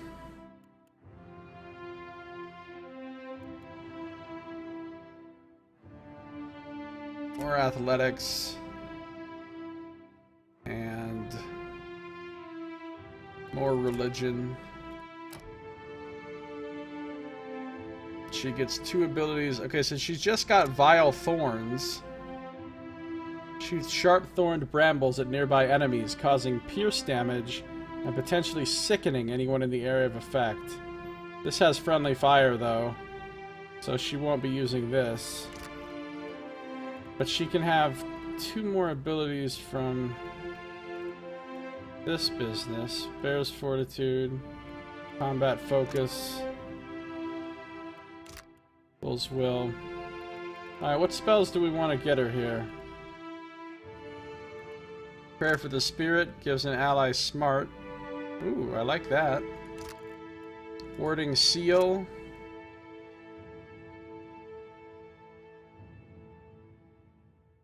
Man, that does a lot of damage. Watchful Presence. Ooh, Watchful Presence. Okay, one of hers is going to be Watchful Presence. Blesses allies with the aid of a sympathetic soul, releasing a healing effect when they are near death. So it puts like a contingency on them. So as soon as they hit near death, they automatically get that free heal. Which is pretty awesome. I do remember how many seals I dropped in the first game. Dire Blessing. So Radius gives everybody aware. Consecrated Ground. Ooh, this is another healing thing. Creates a circle of healing. It regenerates health. Divine Mark. It's a gang of damage.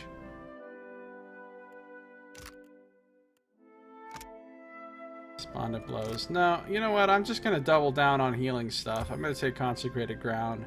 I mean, her main role in my party is to be the healer, so let's get all the healing stuff.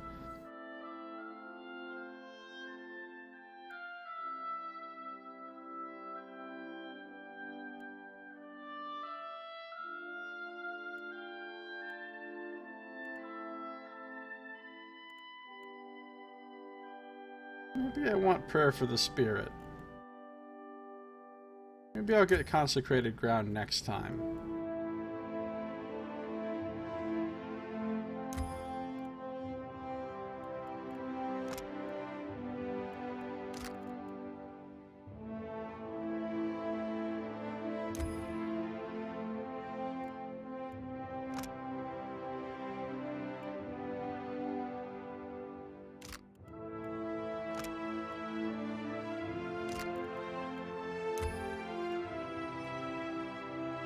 Max level? I think it's 20, Saito.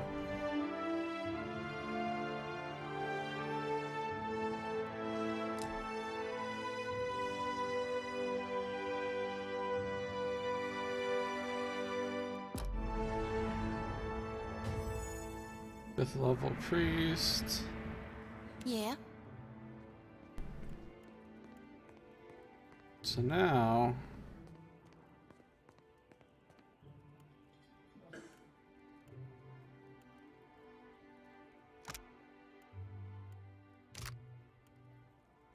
do I want to set her up with either of these spells as part of her AI?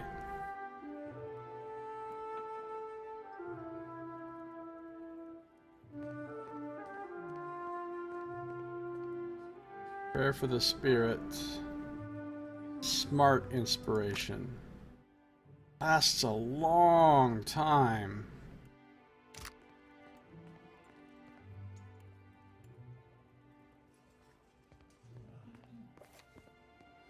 How do I get her to cast it on me?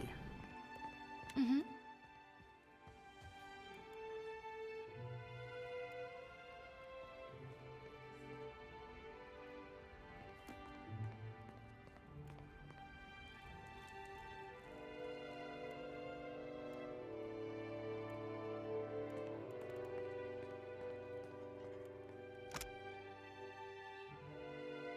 Balthorns? Loud.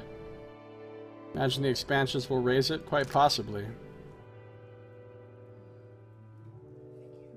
You think the Living Lands would appear as a DLC? don't know, it's like a whole other continent. Seems like it's too much for a DLC. Like it deserves to be a whole game.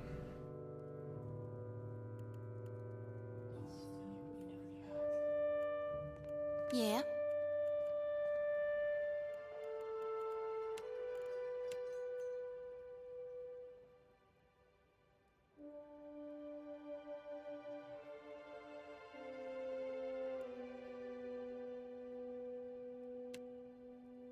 So let's say we want to put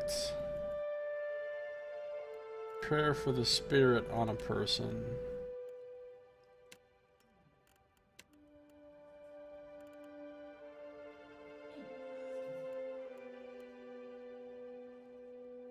Oh, I screwed this up. It's supposed to be target has inspiration, constitution, not. Conditionals. Target has inspiration, intellect, not. Prayer for the spirit. Ally. Prioritize by.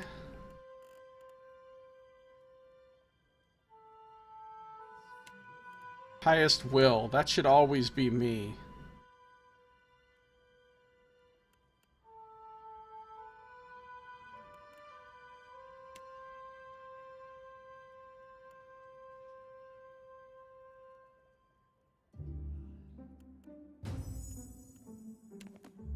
Right? I mean, I'm always going to have the highest will.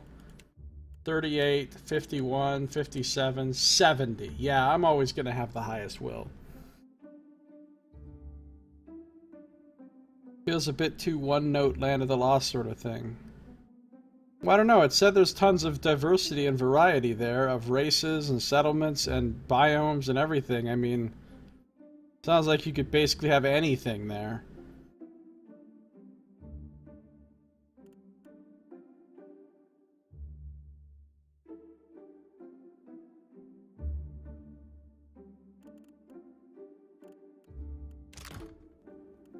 Leveling up does not take away the rice buff.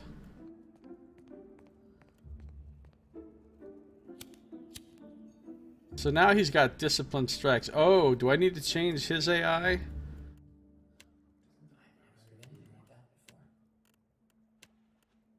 Disciplined barrage to disciplined strikes.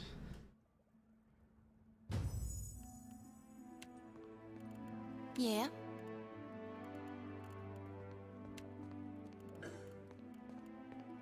So we'll see how her buffing stuff works. So now what she's going to do, hypothetically, is she buffs Adair with health first. Then she buffs me with intellect second. Then she starts fighting.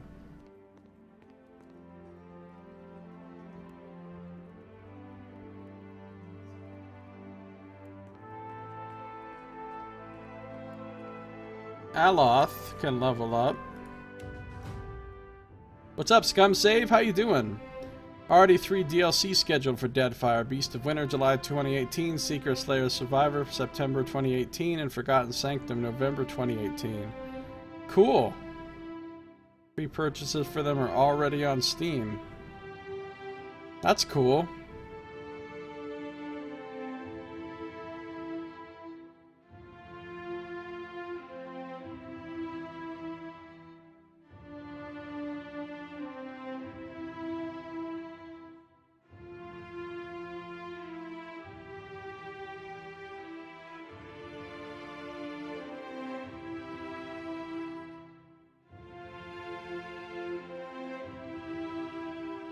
Alright. I want him to pick up a little mechanics so that he can party assist me. I want him to pick up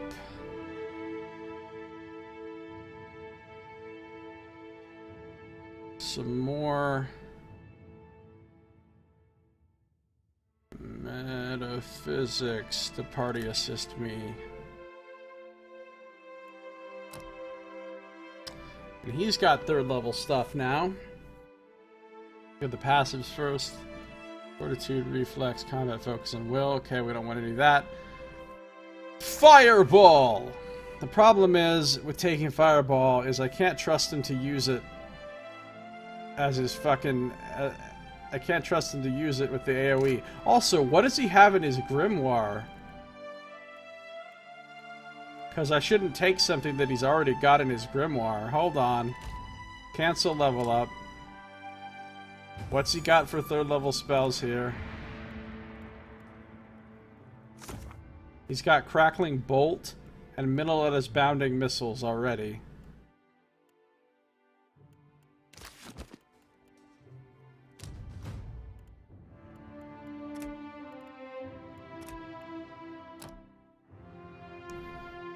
So don't take Crackling Bolt or Middle-Lettuce Bounding Missiles.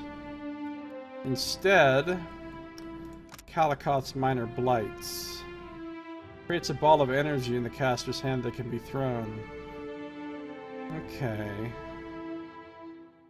Sure.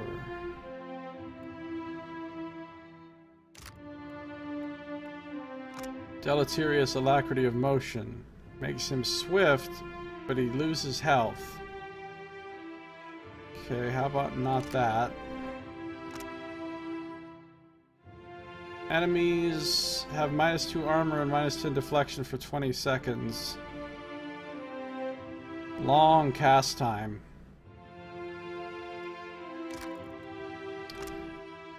I don't like Noxious Burst. That slows an enemy.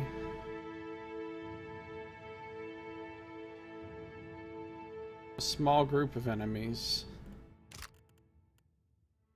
Draining Touch, we don't want that. Sickened and Terrified.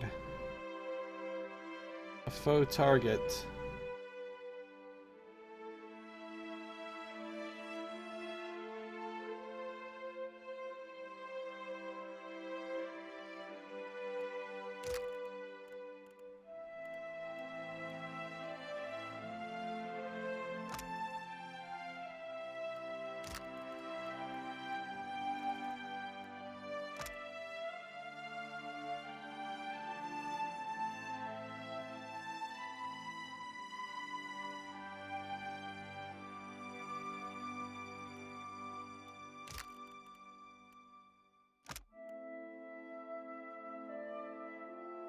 This is a great defensive spell.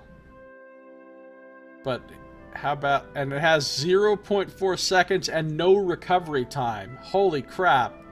That's pretty fucking good. Arcane Dampener. Beneficial effects suspended. Okay.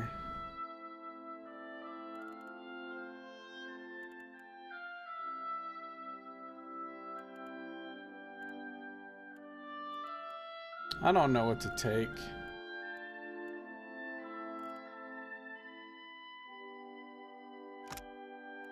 I'll take Fireball. It's not going to go in his AI, but I can always manually do it myself if I want to. And I'll take this defensive spell as well, just in case.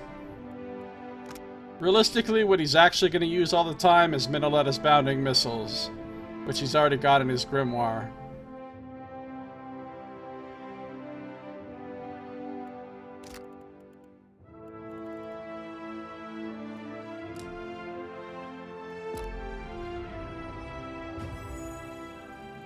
Oh?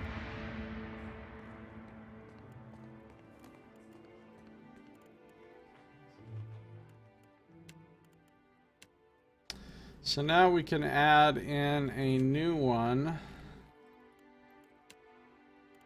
for what about Crackling Bolt?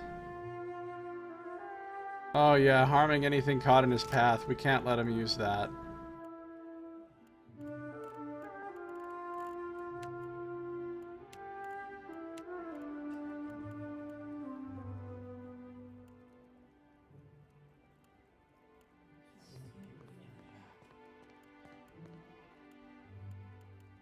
So we're going to set him up to use Middle-Lettuce Bounding Missiles on someone. So this does 3 projectiles for 8 to 13 each, plus it jumps to 2 additional targets and does even more damage to them. That sounds badass, actually. Yes. So let's put that into his AI.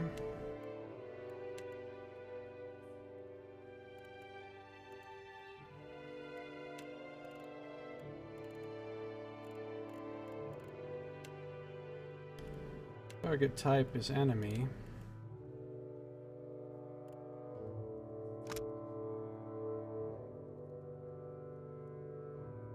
Prioritized by lowest deflection.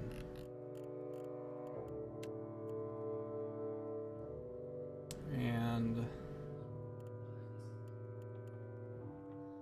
always true.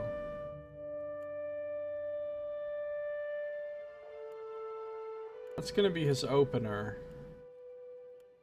So we're going to put it up a higher priority. Then he'll start with the necrotic lances and the minor missiles. Off-brand magic missile, yeah. Oh, you seen Fireball as Beastling combo? Oh yeah, Fireball is always amazing. It is the quintessential wizard spell, at least at lower levels. But you have to target it very carefully.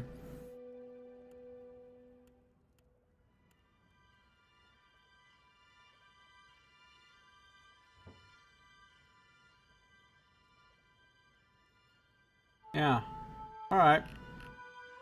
He's set.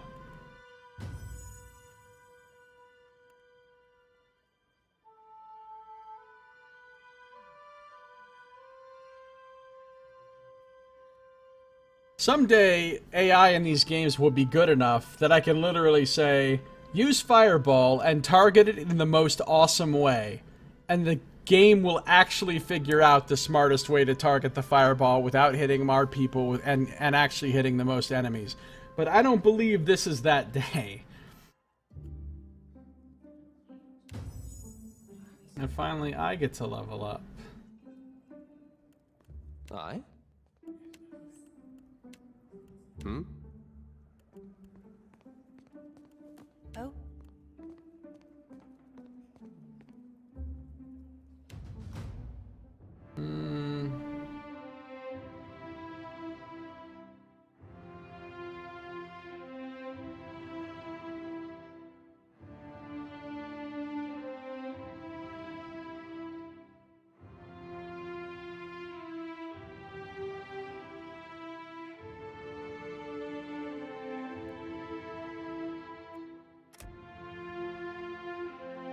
Diplomacy or metaphysics?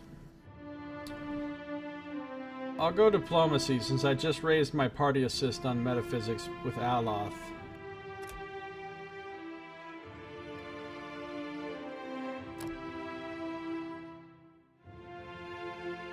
Now I get one thing. Oh yeah, I was gonna get mental binding this level, right? Mental binding or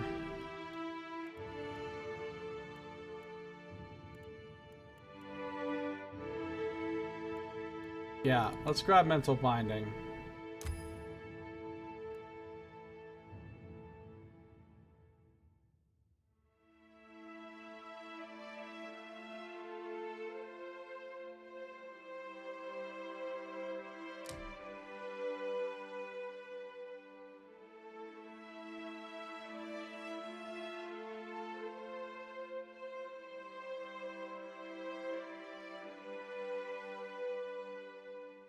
Feeling good.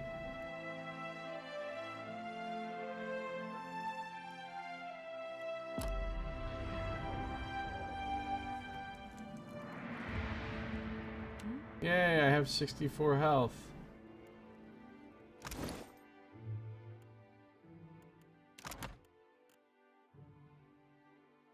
Alright, I do have 19 intellect. Good. 21 perception. Nice. 51 accuracy I'm up to. He's up to 65 deflection.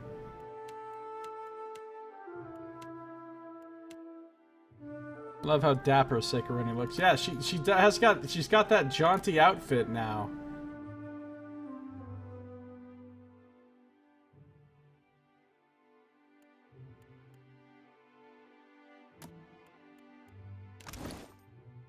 Jaunty outfit.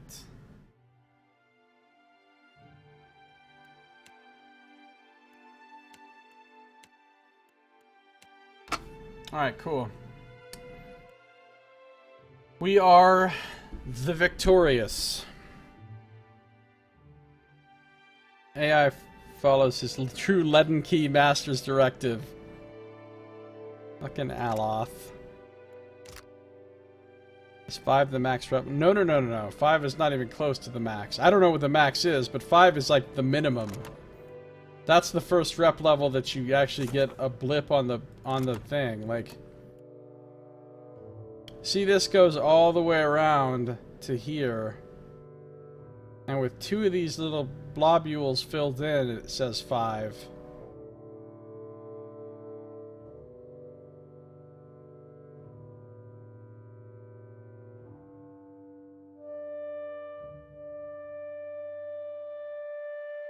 Seems like there's like 9 of these.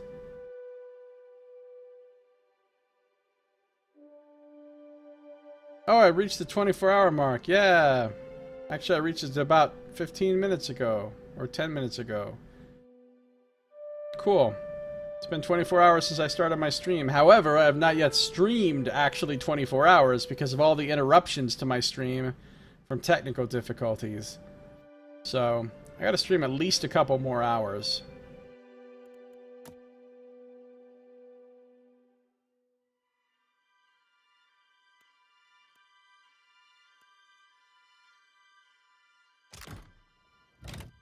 What the fuck does party assist work? I don't understand party assist. Game systems. Basic.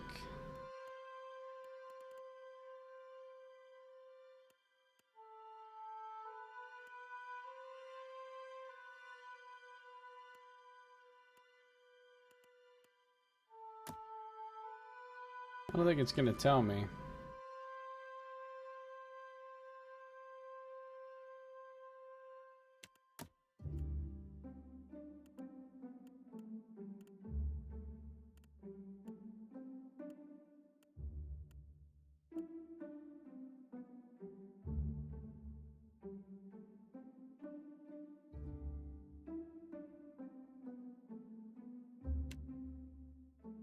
Okay. I've already fought a bunch of things.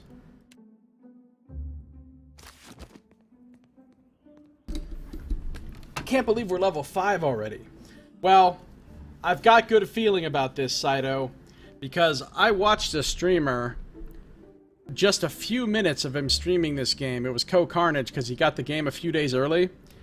I watched him walking into the room where Pallegina was. I just don't know where that is. I just know that it's a room and she's in there.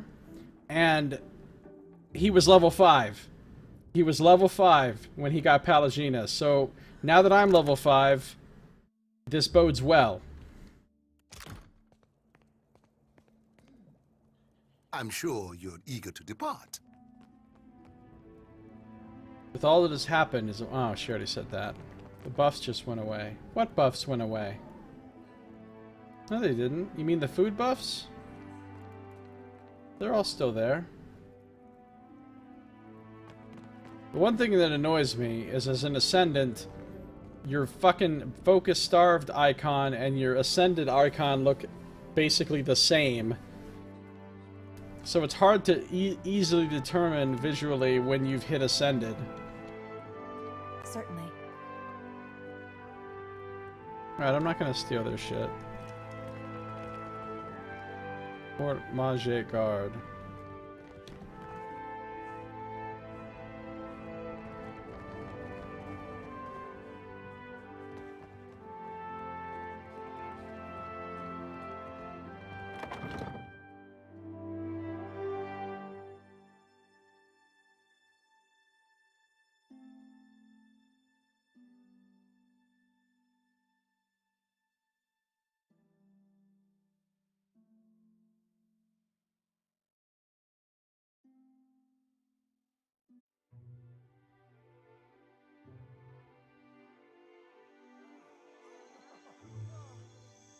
there's some fucking weather.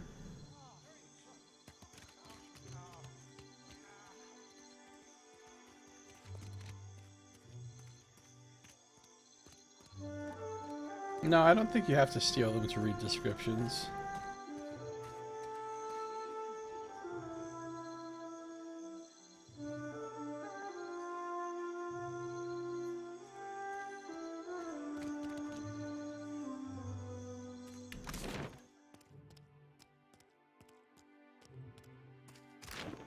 I wonder if I can get that special blessing again. I got a super awesome blessing from this priestess down here because I'm a priest of Eothas. But it went away after a while.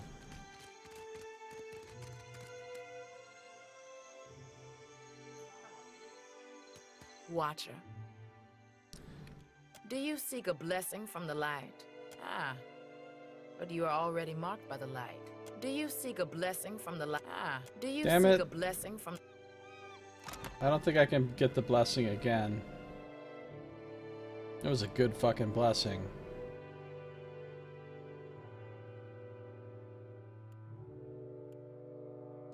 Ooh, I have mental binding now. So I can paralyze somebody for 8.3 seconds and, in a radius around them, immobilize all the other enemies. Pretty cool.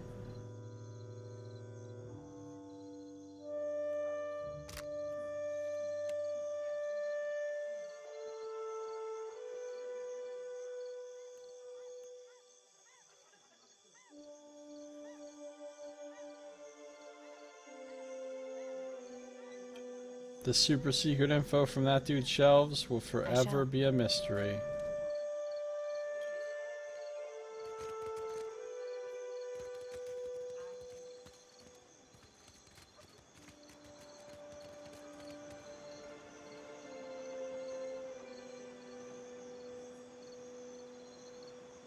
Alright. I guess it's time to head back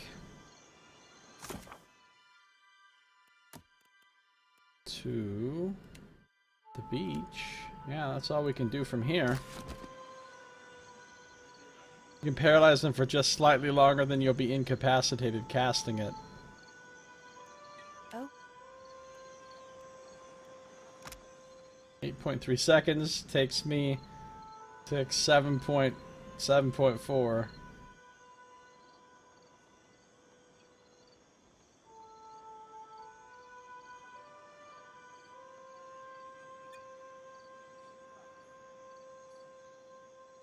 I like how the description for what paralyzed does includes the word paralyzed. You know what does paralyzed means? It means paralyzed.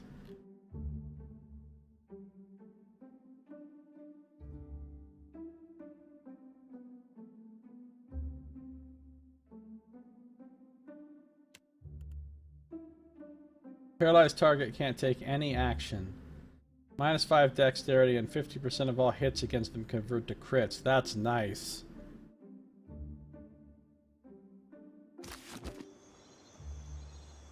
I am so keen to get to the ship management. I can't wait.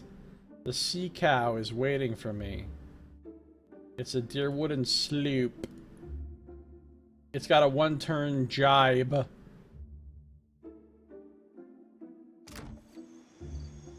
Indeed. Should check and see if there's anything else I want to buy here before I leave. Oh, and I can sell a bunch of shit too.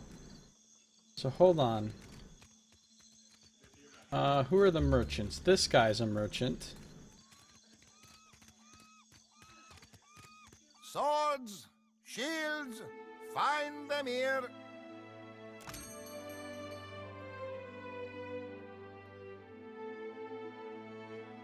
No, we already bought his good shit. Well, except for Shattered Vengeance, but we're not buying this.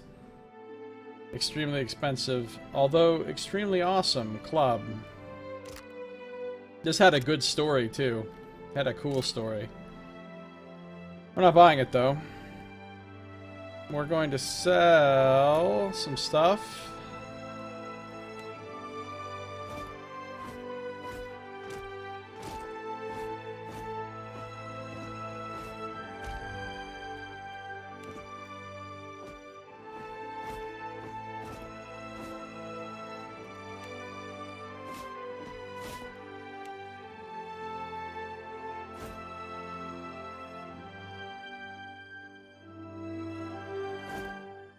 Wonder how big a ship you can get, like Isabella from Dragon Age. Cannot deceive about how much I like big boats. I see what you did there.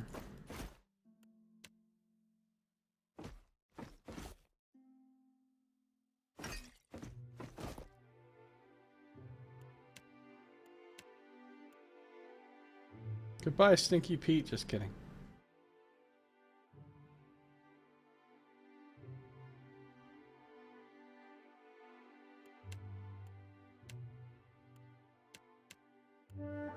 $958 in my pocket.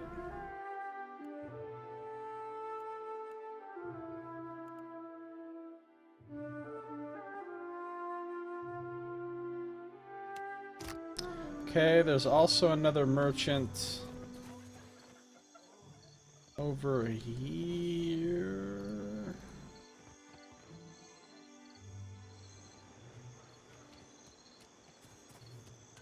We have supplies here for the paying customer. Provisions for the road, perhaps? Have a look. Repair supplies. I have 21 out of 50. Ammunition. I have none. Medical supplies.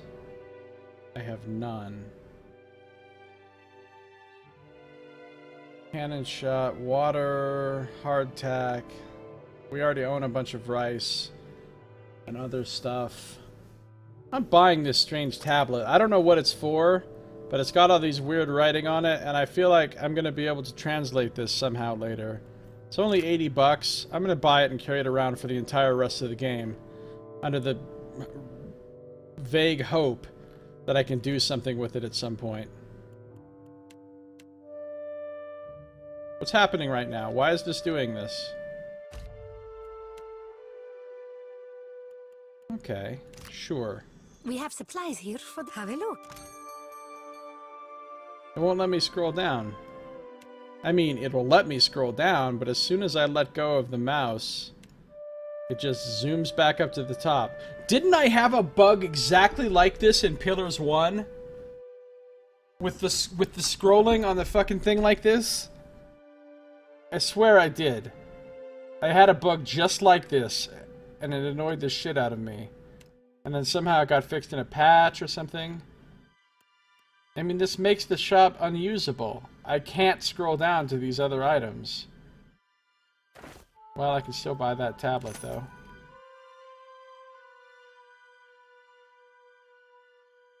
And you did. Was there any workaround that I figured out? How do I solve this? Because I kind of want that helmet down there, and it's... well, it looks like I can get to it.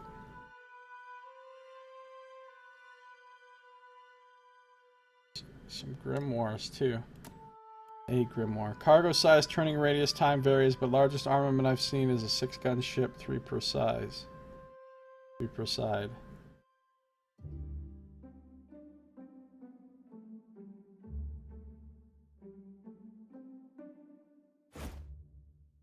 It's kind of expensive, but it's pretty fucking cool. So, I'm buying it.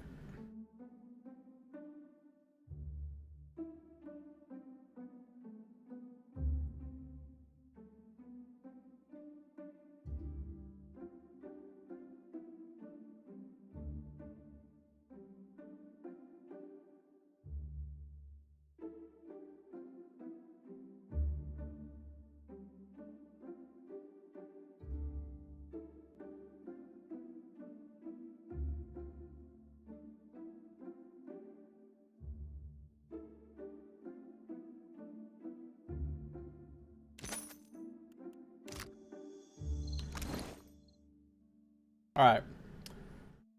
This can go here. This can go to him. He's got a hat. Whoa. That's in his fucking helmet.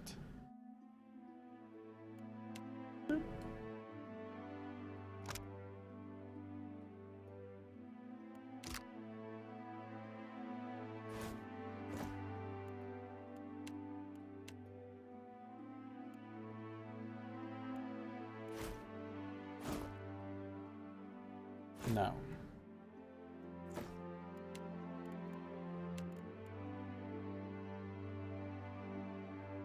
Ooh, I like how this feels.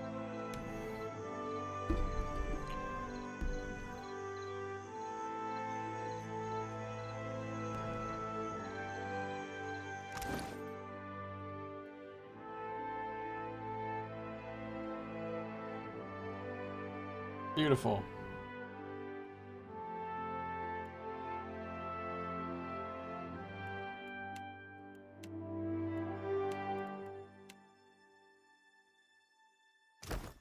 We're ready to roll.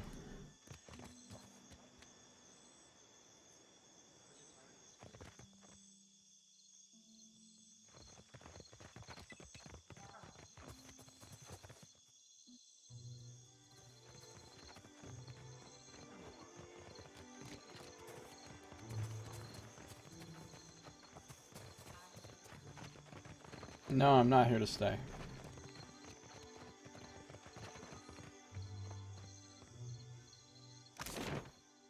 Dude, these maps are sweet. Alright. Let's leave on foot. Oh, let's check the supply shop. Oh, good. This one's fucked up, too. Oh, I think I know how to fix it. I think if I quit and reload, it'll fix it. Hoping Palagina will offer tips about how vulnerable your mask is to cannon fire. I hope so too. I hope we constantly hear about cannon fire from her.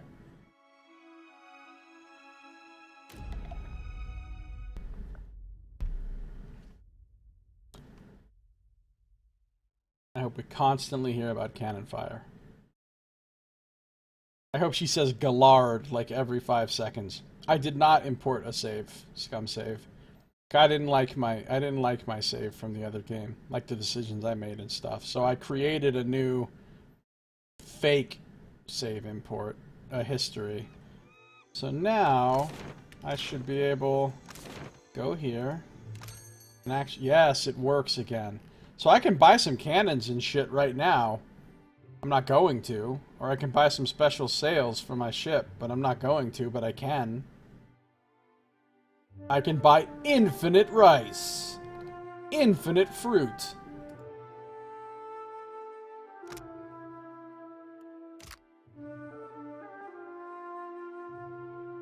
Infinite ale.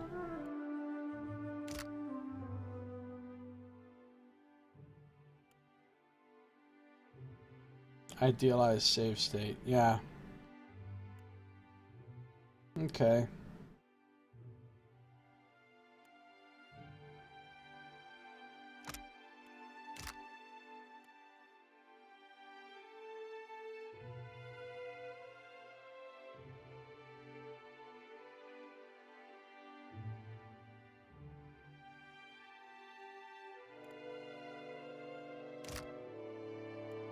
That's good. I'm glad ships are stupid expensive because there was nothing to spend your money on in the first game and you ended up with like hundreds of thousands of coins and nothing to do with them.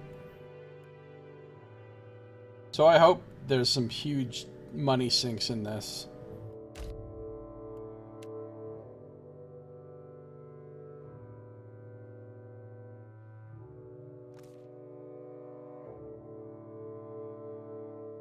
Of course, I'm not Saito, so I'm not going to feel the need to buy every single ship, which you know for a fact Saito would do.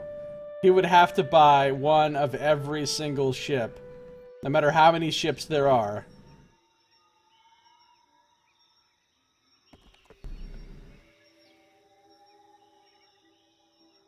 There's a ship. It's the Dichila. The Elisio. I don't know which one of those things. The Elisio must be the name of the ship. Dichila must be the type of ship? I don't know. You need to do it. In fact, I do not. Set course for Nekataka. It's trying to get there, but I don't think it can get there from here. Holy shit, Nekataka's way up there? Dude, look at how big this fucking map is. We've run around on this island only. And the world map is this friggin' big? Are you high?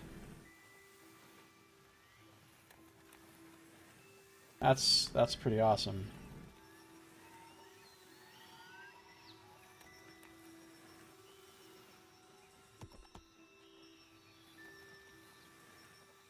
They did say that this game was going to be quote-unquote significantly larger than Pillars 1. And Pillars 1 was not a small game. No, I'm gonna run away. Remember when I was playing Sunless Sea and anytime I got near another ship I just ran away from it? That's what's gonna happen here.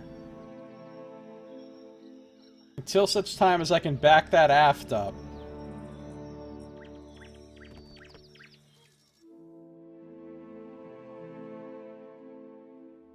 A minor 400-hour playthrough. I don't know how long it'll take. Considering I'm 22 hours into the game or something now, and I'm just leaving the tutorial island. I mean, I haven't even gotten my ship yet. Good, you are here. Clario has made good on his promise. We are making ready to free your ship. Ikawa gestures towards your vessel, where a motley group of Huana and Valian workers race to and fro. I say still that you are fortunate. The ship was nearly lost, but it will float. For how long, I cannot say. You will wish to find a friendly port with some speed, I think.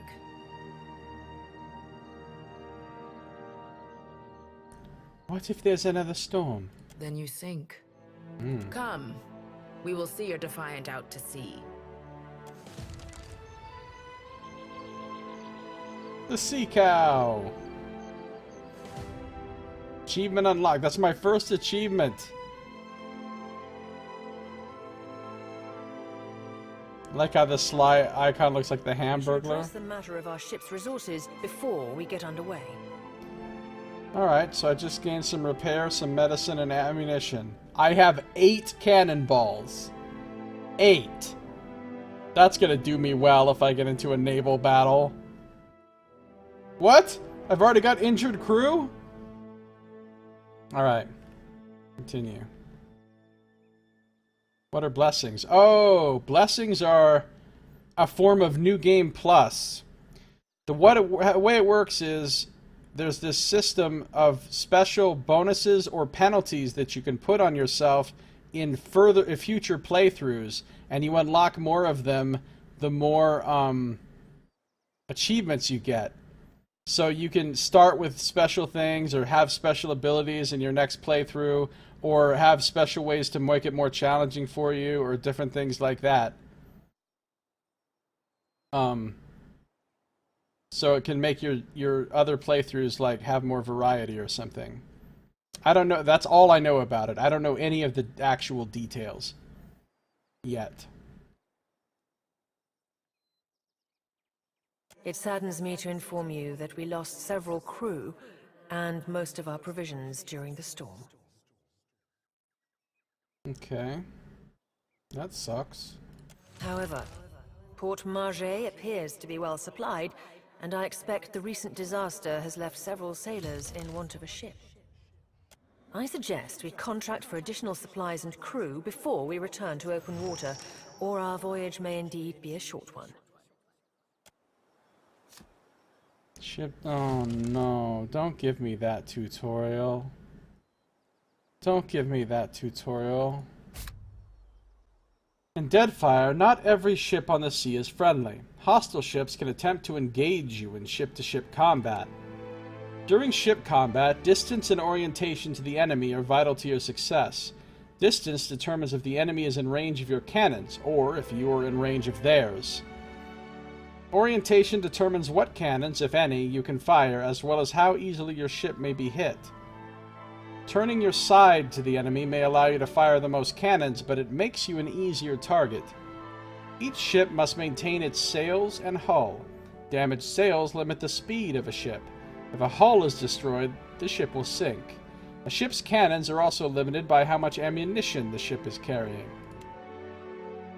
When two ships get close to each other, they can board or ram. Boarding locks the two ships together and then transitions to a deck-to-deck fight between the two ship crews. That's what I'm going to be doing. A ramming attack does damage to the hulls of both ships. If one does not sink, the battle transitions to a deck-to-deck battle. Once you have victoriously sunk the other ship, or defeated them in deck-to-deck combat, you can plunder what remains. Plunder typically includes ship resources, treasure, and occasionally the unique triumph of a noteworthy enemy captain. Coins can be shared with the crew to improve morale, and triumphs are always flown from your ship's rigging. Alright, that's cool. So, let's talk about these 50 quest updates I just got. What is this? Oh, party management. I'll need to stock my ship with supplies to critical to any extended voyages, ammunition, medicine, and repair materials. I need to purchase repair supplies, cannon shot, and medical supplies for my ship. I can find a vendor selling those items in any port town. If you want to try avoid a ship engaging you, you can change your flag colors to a flag friendly to the hostile ship. Okay, now that's cool, Scumsave. That's cool. I acquired some repair supplies. The Defiant is ready to head back out to sea, but much of its crew is either missing or dead after the storm. I'll need to hire on more sailors to safely handle the dangers of the open sea. I've recruited enough sailors to make running my ship reasonably efficient. I've actually found enough sailors already before getting the quest. So that's cool. I've got the one guy that I got out of jail. And the other members of the crew.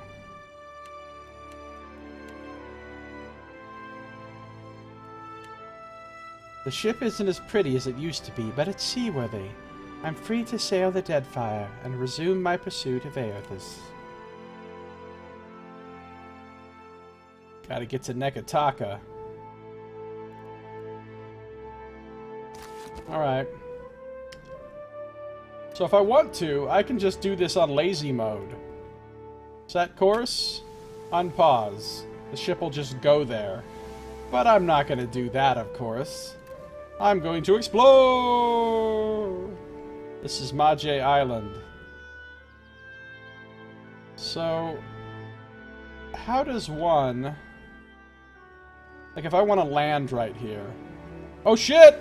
I'm already fucked! That ship is much bigger than mine. It doesn't look hostile, though.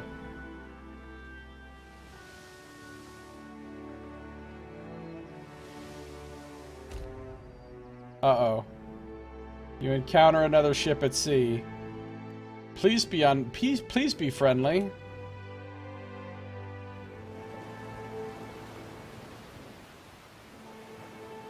Okay, this doesn't seem good.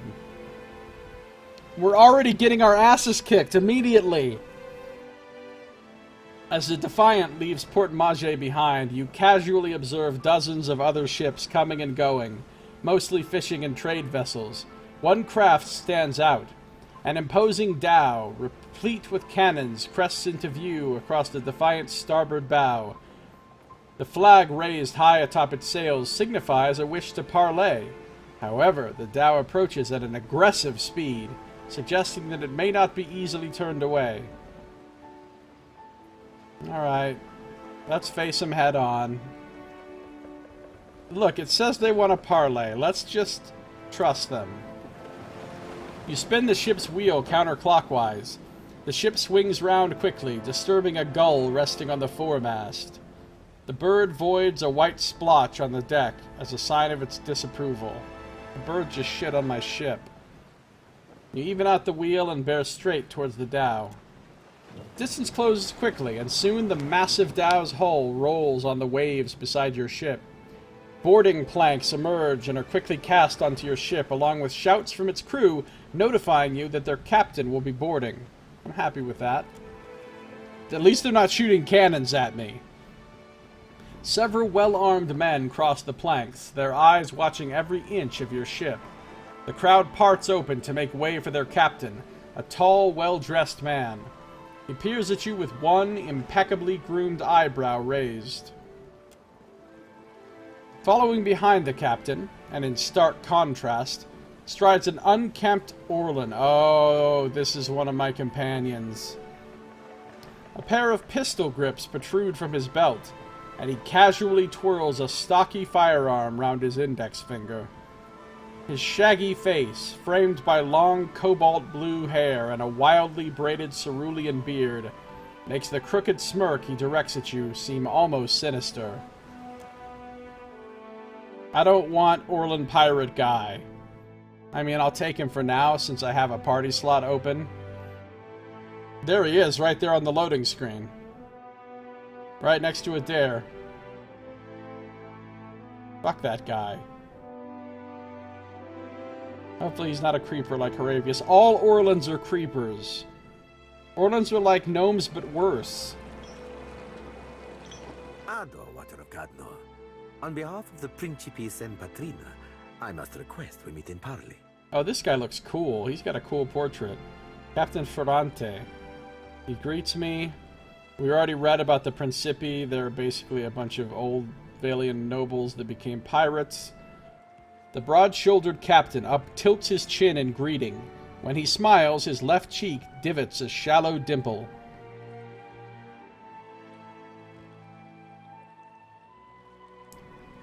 You have my attention. Agrasima. I will make this quick. He flourishes a courtly bow. He's not a cipher, I know that for a fact. I don't remember what he is. Yeah, he's like a rogue or something else. Or a rogue something. Or, I don't know what he is. I have heard some marvelous tales regarding your ventures in the Deerwood. In fact, you are the first dragon slayer I have ever met, outside of a grave. Oh, I'm a dragon slayer. Yeah, I am.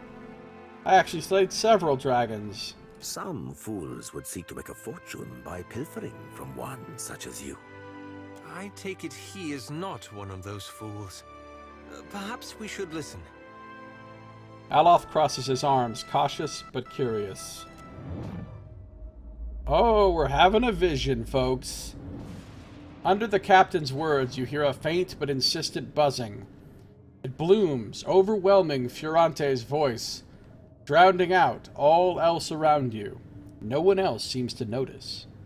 A vision. Thunder cracks between your ears, and you glimpse a different sun-shod sea behind your eyes. Why would I fight against it? I'll take the visions. The visions streak across your mind's eye, fleeting and incoherent. An elf, dark-haired and battle-scarred, stepping across the gulf between vessels. She shakes Fiorante's hand, and warmth spills through you. Excitement, pride, respect. The imagery melts like candle wax into a lamp-lit galley swamped with the scent of unwatered rum and sweet fruit, with sailors and their songs and sweat. The scene billows away, ice-cold and clawing, replaced with the crew on deck, solemn and staring, as Fiorante grasps one of their own by the throat. No, not one of their own. No more.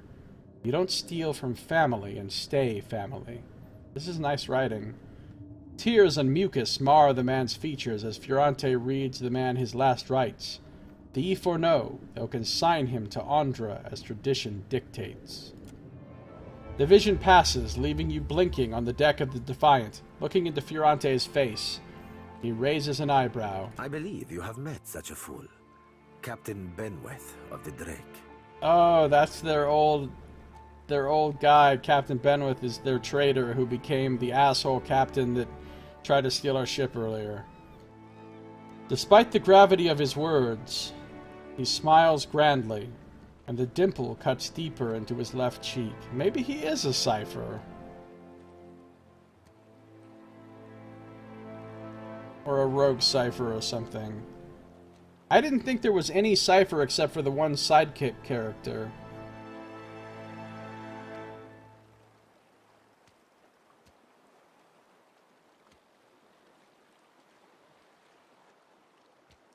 Wait, who are the Principes and Patrena?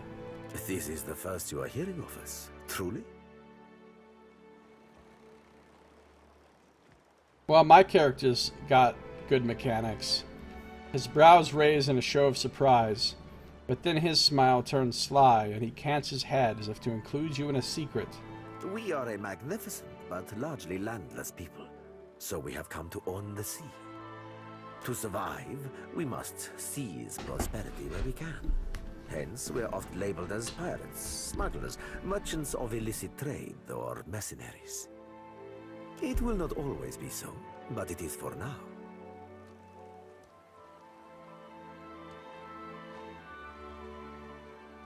I remember the Drake. Galarde. Then that should make this easy. Fucking Galarde. I am keen to show my rascal of a compatriot some much-needed humility. I thought perhaps you may care to as well. Oh, that rascal. For Auntie's, for do my job for me, friend. Hope you don't die in the effort. I guess he is a cipher. Maybe I just immediately discounted him because he was a goofy little Orlan, and I just said, nope, there's no ciphers. The rogue words flit through your thoughts like darters. Not quite your own, but not entirely unlike your own either.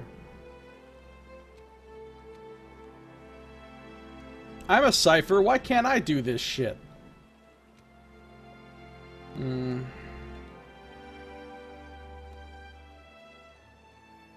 If Benwith is one of your own, shouldn't you take responsibility for his actions? Benwith is no captain of mine, Imika. It is not beneath my flag his Drake sails. Yet I do seek to temper his actions when they would endanger the Principe altogether.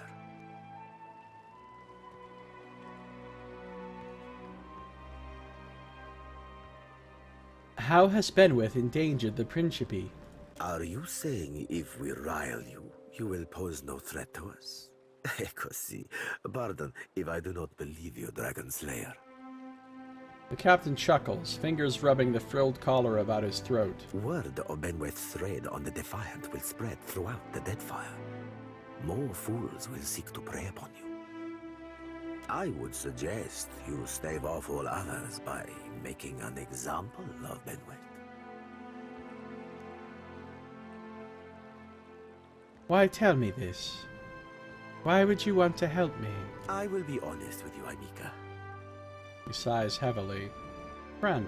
I do not favor Benweth, nor do I care for the company he keeps. Such fools and scoundrels serve only to tarnish the Principe's reputable name. CPU's getting a little warmer. Are we creeping up towards crash time? But I believe you will be capable of setting him straight.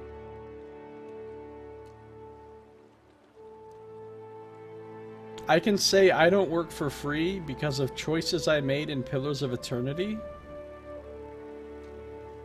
Ooh, I can use Insight.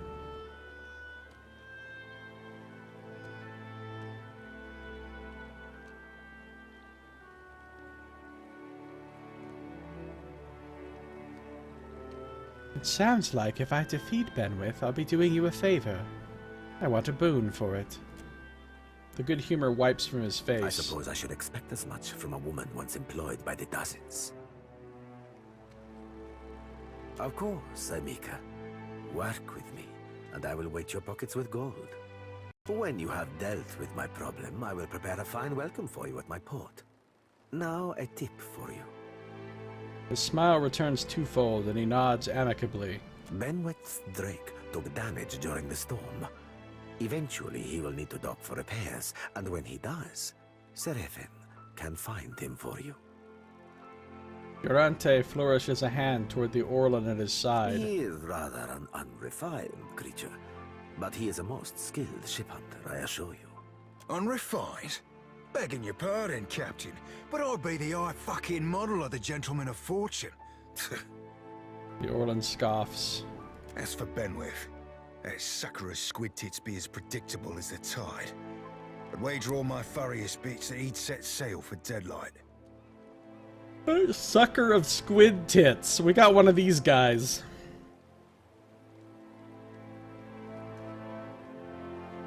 That would be felicitous indeed, as I believe the traitor Remaro hides there as well. I quite enjoy killing 2 men with a single bullet. Wouldn't have even thought of it if you hadn't brought it up, sir. Yet you feel a surge of anger that's not your own.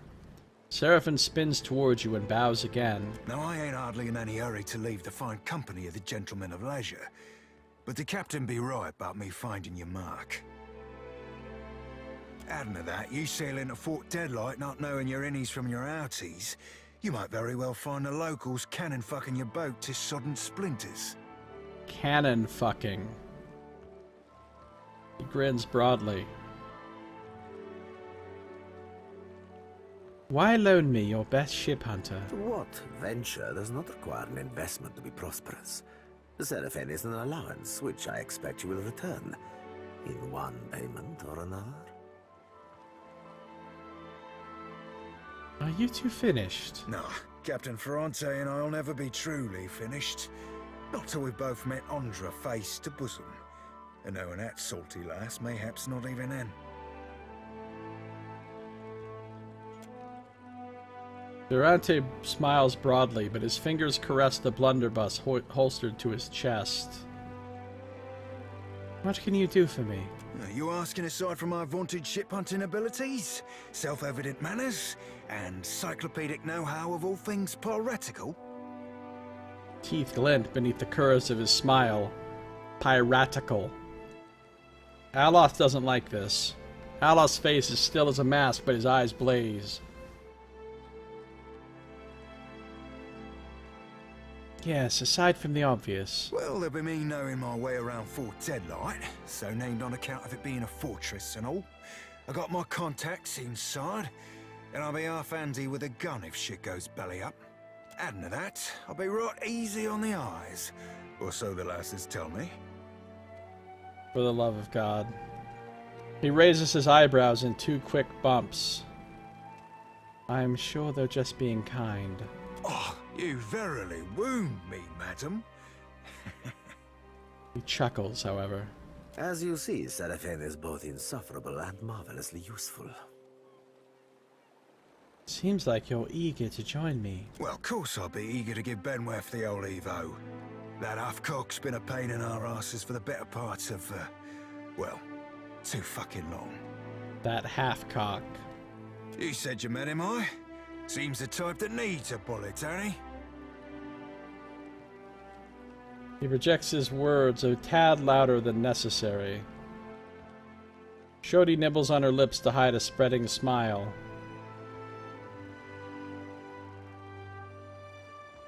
I know there's something you're not telling me. Aye, there's boat holds I ain't telling you, Watcher. I ain't telling you about the lass I have back on Deadlight. Ain't telling you what we did or didn't do last time I seen her, neither. Certainly ain't telling you about the secret pirate handshake that'll get you in the door. Ferrante shakes his head, but his smile widens into a sincere grin. Alright, welcome aboard, Seraphon. Oh, you won't be regretting this, Watcher. At least so long as you keep us heavy in grog and light on the onions. Ugh, them dirty shit apples ain't never agreed with me, and I'll be suspecting they never will. Referring to onions as shit apples. That's nice. Can human and Orlin make viable zygotes? I hope the fuck not. He pats his belly as he strides to your side. He's not sleeping near my berth, I promise you that much. You have to be a bit of a racist as well. I sail now for Dunwich, my own safe port. I will await you there, should you be successful in schooling our wayward captain. So we can... Oh, he can be a witch! Which class can he be? Well, I don't need another cipher. I'm already a cipher. He's not a rogue. He's a fucking gun-toting barbarian, apparently. I'm making him a barbarian. Rawr!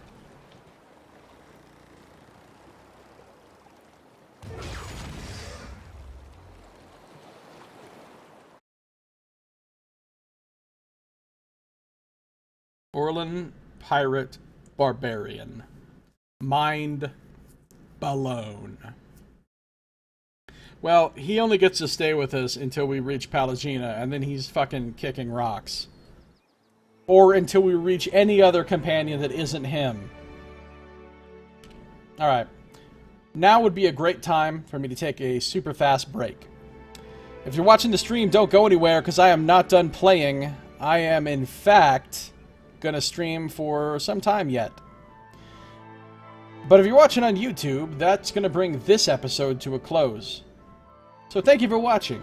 This has been Josiah Plays Pillars of Eternity 2, Deadfire.